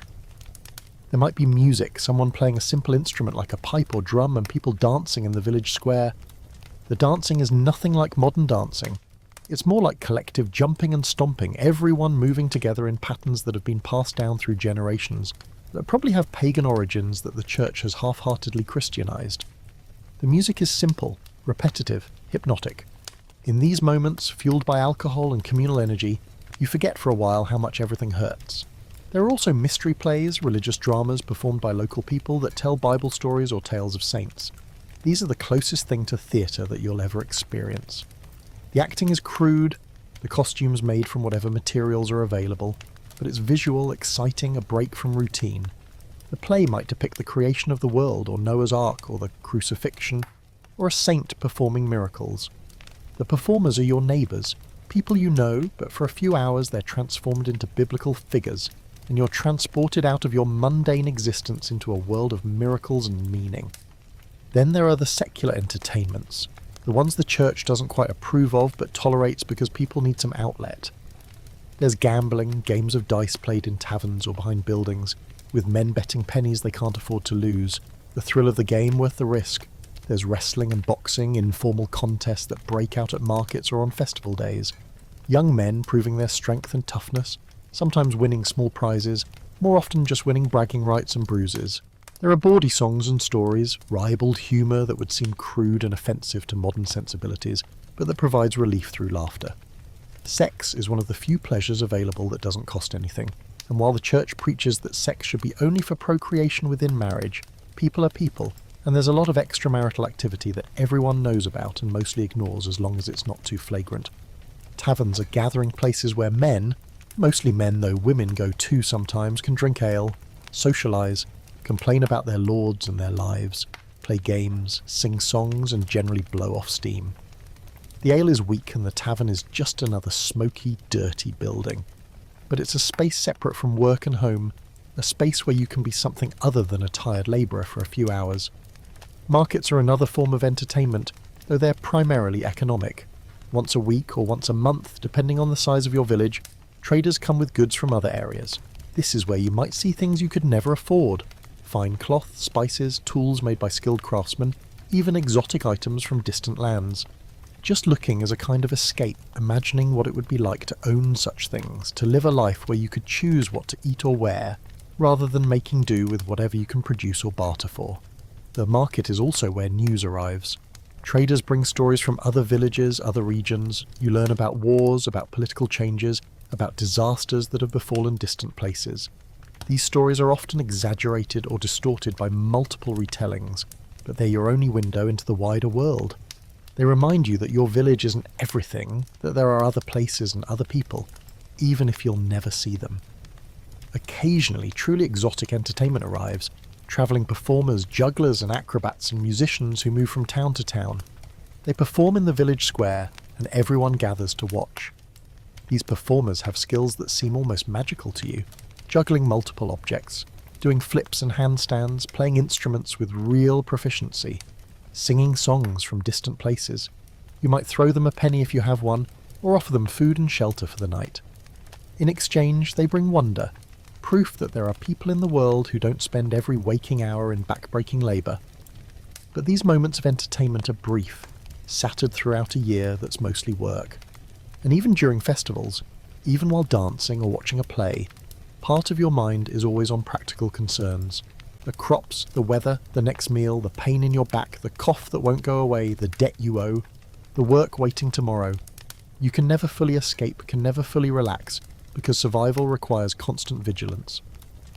Children have slightly more freedom to play, at least when they're very young. They make toys from sticks and rocks and bits of cloth. They play games that have been played for generations. Tag, hide and seek, simple ball games using balls made from inflated pig bladders. They play with dolls made from rags, or wooden swords, or whatever their imagination can transform into a toy. But even their play is limited by hunger, by the need to help with chores, by the constant reality of their circumstances pressing in. As they grow older, play disappears entirely. By age 10 or so, there's no more time for games. Work consumes everything, and the transition isn't gradual. One season you're a child, the next you're a worker, and that's that. Childhood ends abruptly, without ceremony or acknowledgement. You simply start doing adult work and you keep doing it until you die. Now let's talk about something that permeates every aspect of medieval life, but that we haven't fully addressed yet: the absolute crushing weight of religion. Not religion as a personal spiritual practice, but religion as a system of control, as an omnipresent force that dictates every aspect of existence. You wake up to church bells, you eat food that's been blessed or cursed by religious doctrine. You work according to a calendar defined by saints' days. You marry in the church. Your children are baptized in the church. You confess your sins to a priest. You receive communion, the literal body and blood of Christ according to the doctrine of transubstantiation. And when you die, you're buried in consecrated ground with religious rites. Or if you're excommunicated or deemed sinful, you're buried outside the churchyard, denied eternal rest. The church building itself, dominates your village physically and psychologically. It's the largest structure, often the only stone building, its tower visible from the fields where you work. On Sundays and holy days, the church bells ring and everyone must attend Mass. This isn't optional. If you don't attend, you're noticed, and there are consequences. The priest might speak to you, your neighbours might shun you, you might be accused of heresy, which can lead to serious trouble. The Mass itself is conducted in Latin, which you don't understand. The priest faces the altar, his back to the congregation, mumbling words that might as well be magic spells for all the meaning they have to you. You stand, kneel, stand again, following a liturgy you've memorised through. Repetition but don't comprehend. The wafer placed on your tongue is the body of Christ, the wine which only the priest drinks is his blood. You believe this literally, because the church tells you it's true and you have no framework for questioning it. The church is filled with images meant to teach you biblical stories and to remind you of the consequences of sin. Painted on the walls are scenes of heaven and hell. Heaven is depicted as a peaceful garden where the saved dwell with God, though it's usually given less space and detail. Hell is the focus, elaborate, detailed paintings of naked sinners being tormented by demons, bodies roasting in flames, people being torn apart, mouths of enormous monsters swallowing souls.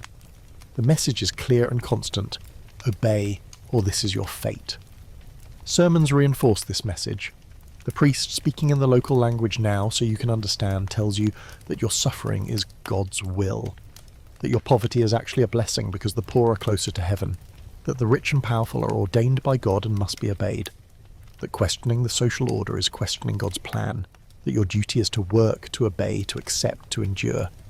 He also tells you about sin in elaborate detail.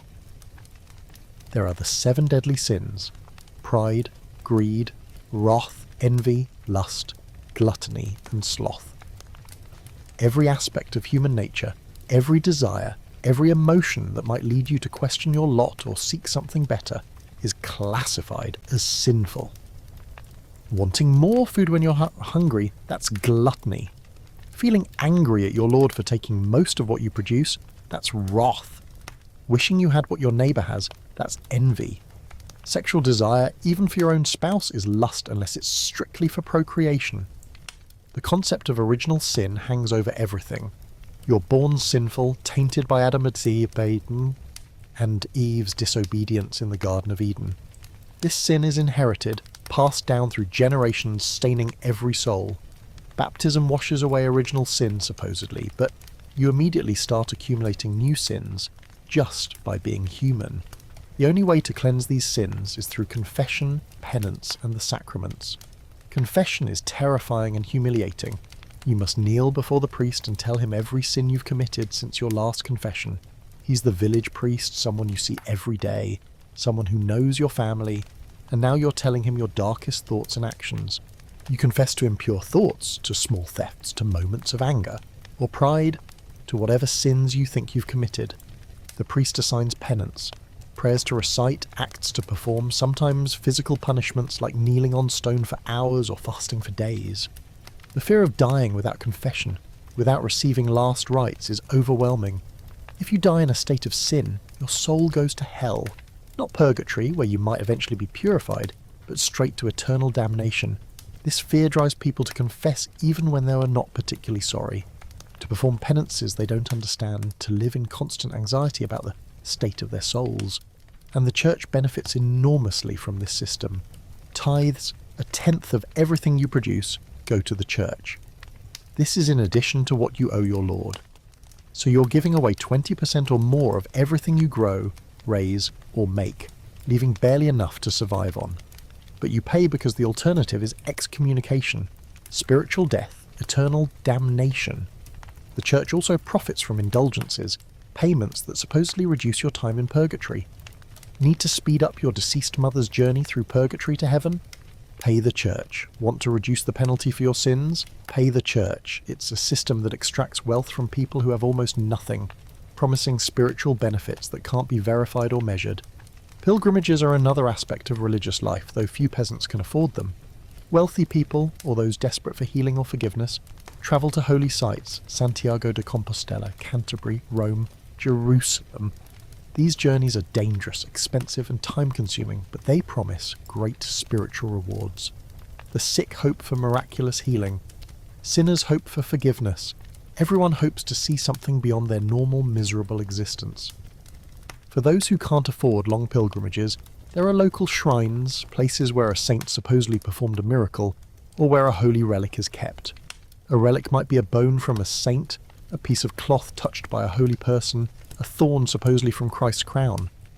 These relics are objects of veneration and are believed to have miraculous powers.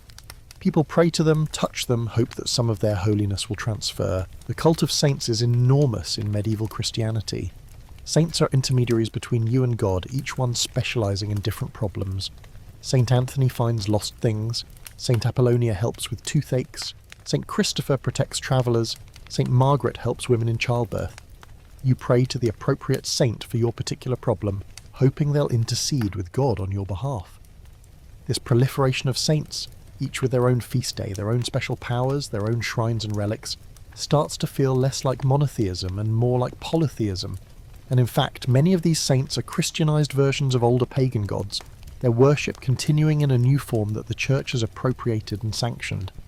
Monasteries and convents exist as separate religious communities, places where men and women withdraw from the world to devote themselves entirely to God. Monks and nuns take vows of poverty, chastity, and obedience, spending their days in prayer, work, and contemplation. In theory, this is a higher calling, a more spiritual life. In practice, monasteries are often wealthy institutions, owning vast lands, collecting rents and tithes, living comfortably while the peasants who support them starve.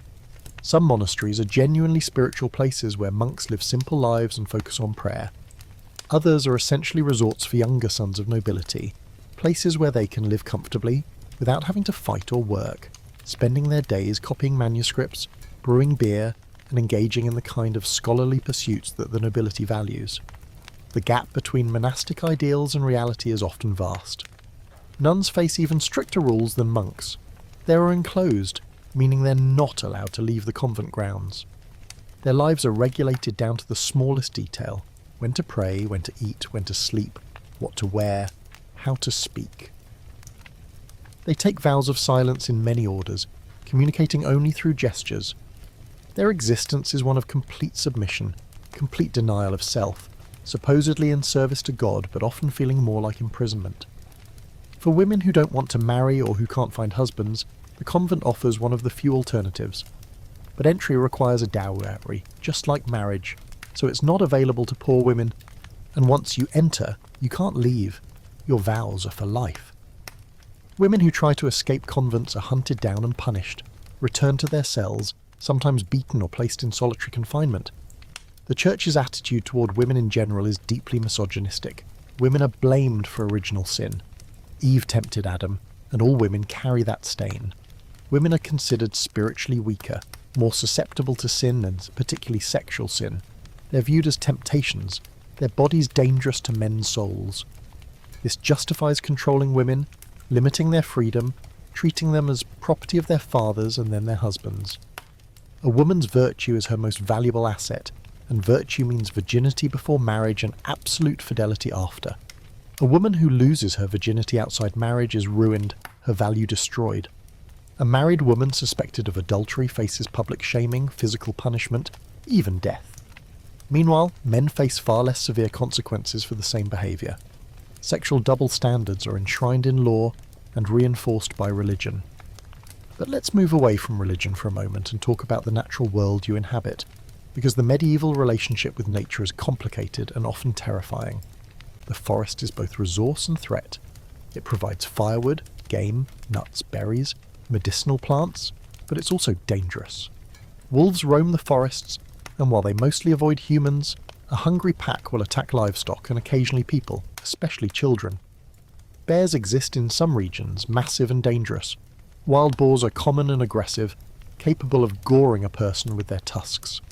Beyond the physical dangers are the supernatural ones, or at least what you believe are supernatural.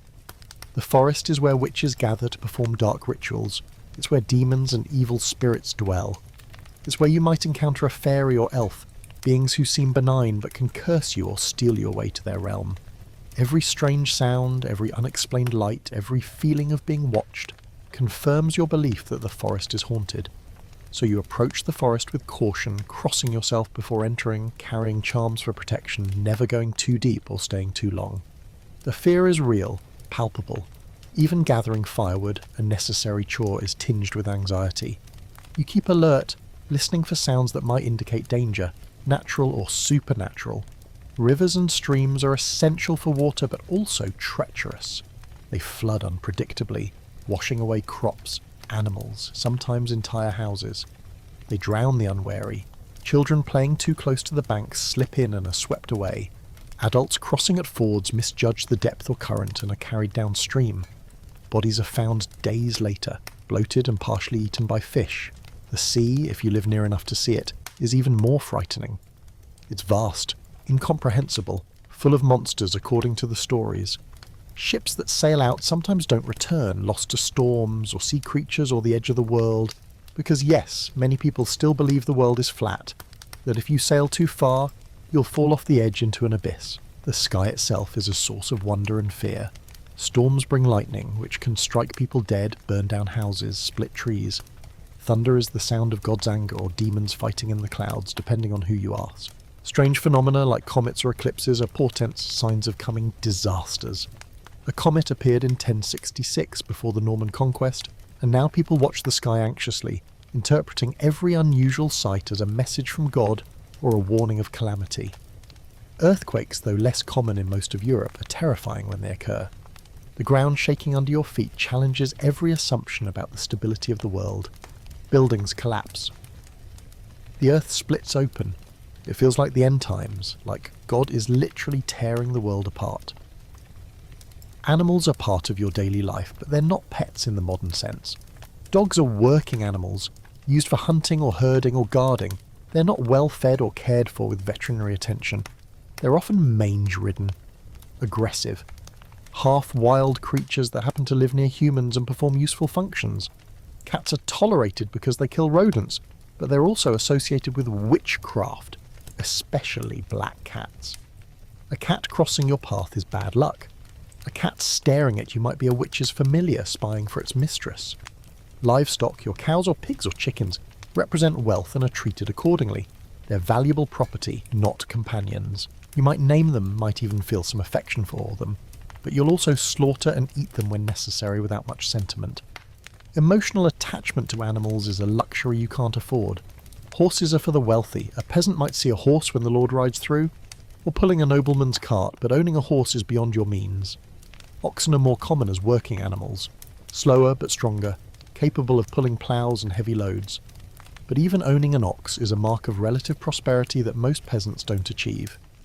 The cycle of seasons governs your life more strictly than any clock.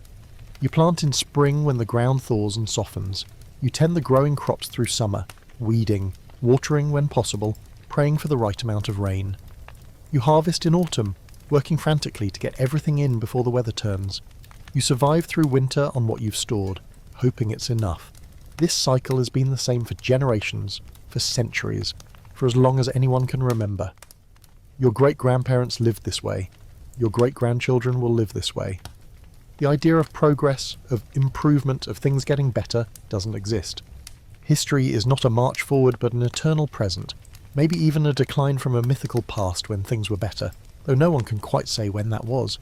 Technology is stagnant. The tools you use are the same tools your ancestors used. The plough design hasn't changed. The methods of building houses haven't improved. The techniques of agriculture are passed down unchanged. Innovation is rare and often viewed with suspicion. New methods might fail, and failure means starvation. Better to stick with what's known, even if what's known barely works. This conservatism extends to every aspect of life. Social structures don't change. The feudal system is eternal. The Church's doctrines are unchanging truth. The way things are is the way things have always been, and the way things will always be. This gives life a kind of stability, but it's the stability of stagnation, of a society that's not growing or evolving but simply enduring. And then there's war. You're not a soldier, but war affects you constantly. Armies march through, taking food and supplies, sometimes burning villages, killing civilians. Bandits, often just deserters or unemployed soldiers, roam the countryside robbing and murdering. Raiders from neighbouring territories cross borders to steal and destroy. Your lord might call up the able-bodied men of the village to fight, conscripting you into service whether you want to go or not. Medieval warfare is brutal in ways that modern warfare, for all its horrors, isn't. It's personal, close quarters, involving swords and axes and spears. It's about hacking at another human being until they stop moving. It's about watching your friends die next to you, their blood soaking into your clothes. It's about the smell of death, of opened bodies and spilled bowels. If you survive a battle, you might be injured, and we've already discussed how well medieval medicine handles injuries. A sword cut that becomes infected, an arrow wound that festers, a broken bone that sets wrong.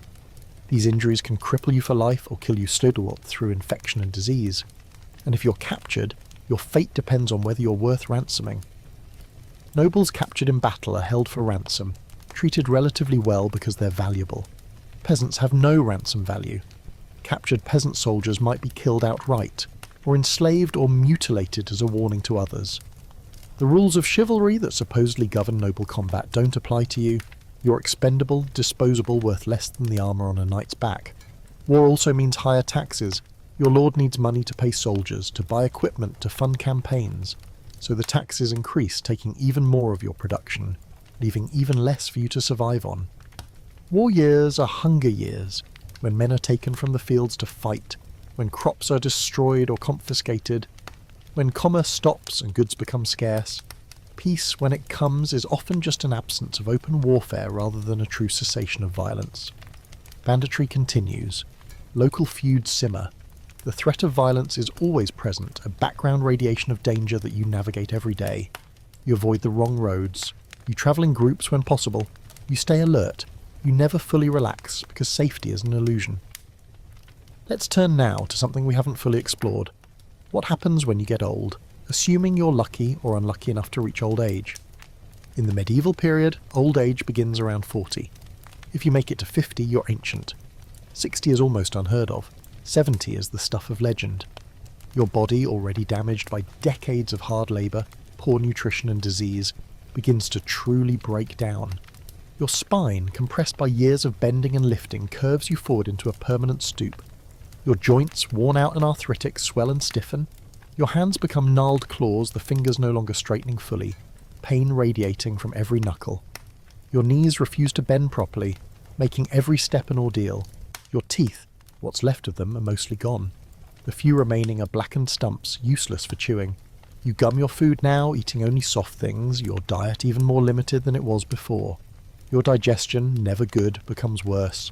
Food sits heavy in your stomach, often coming back up in acidic reflux that burns your throat.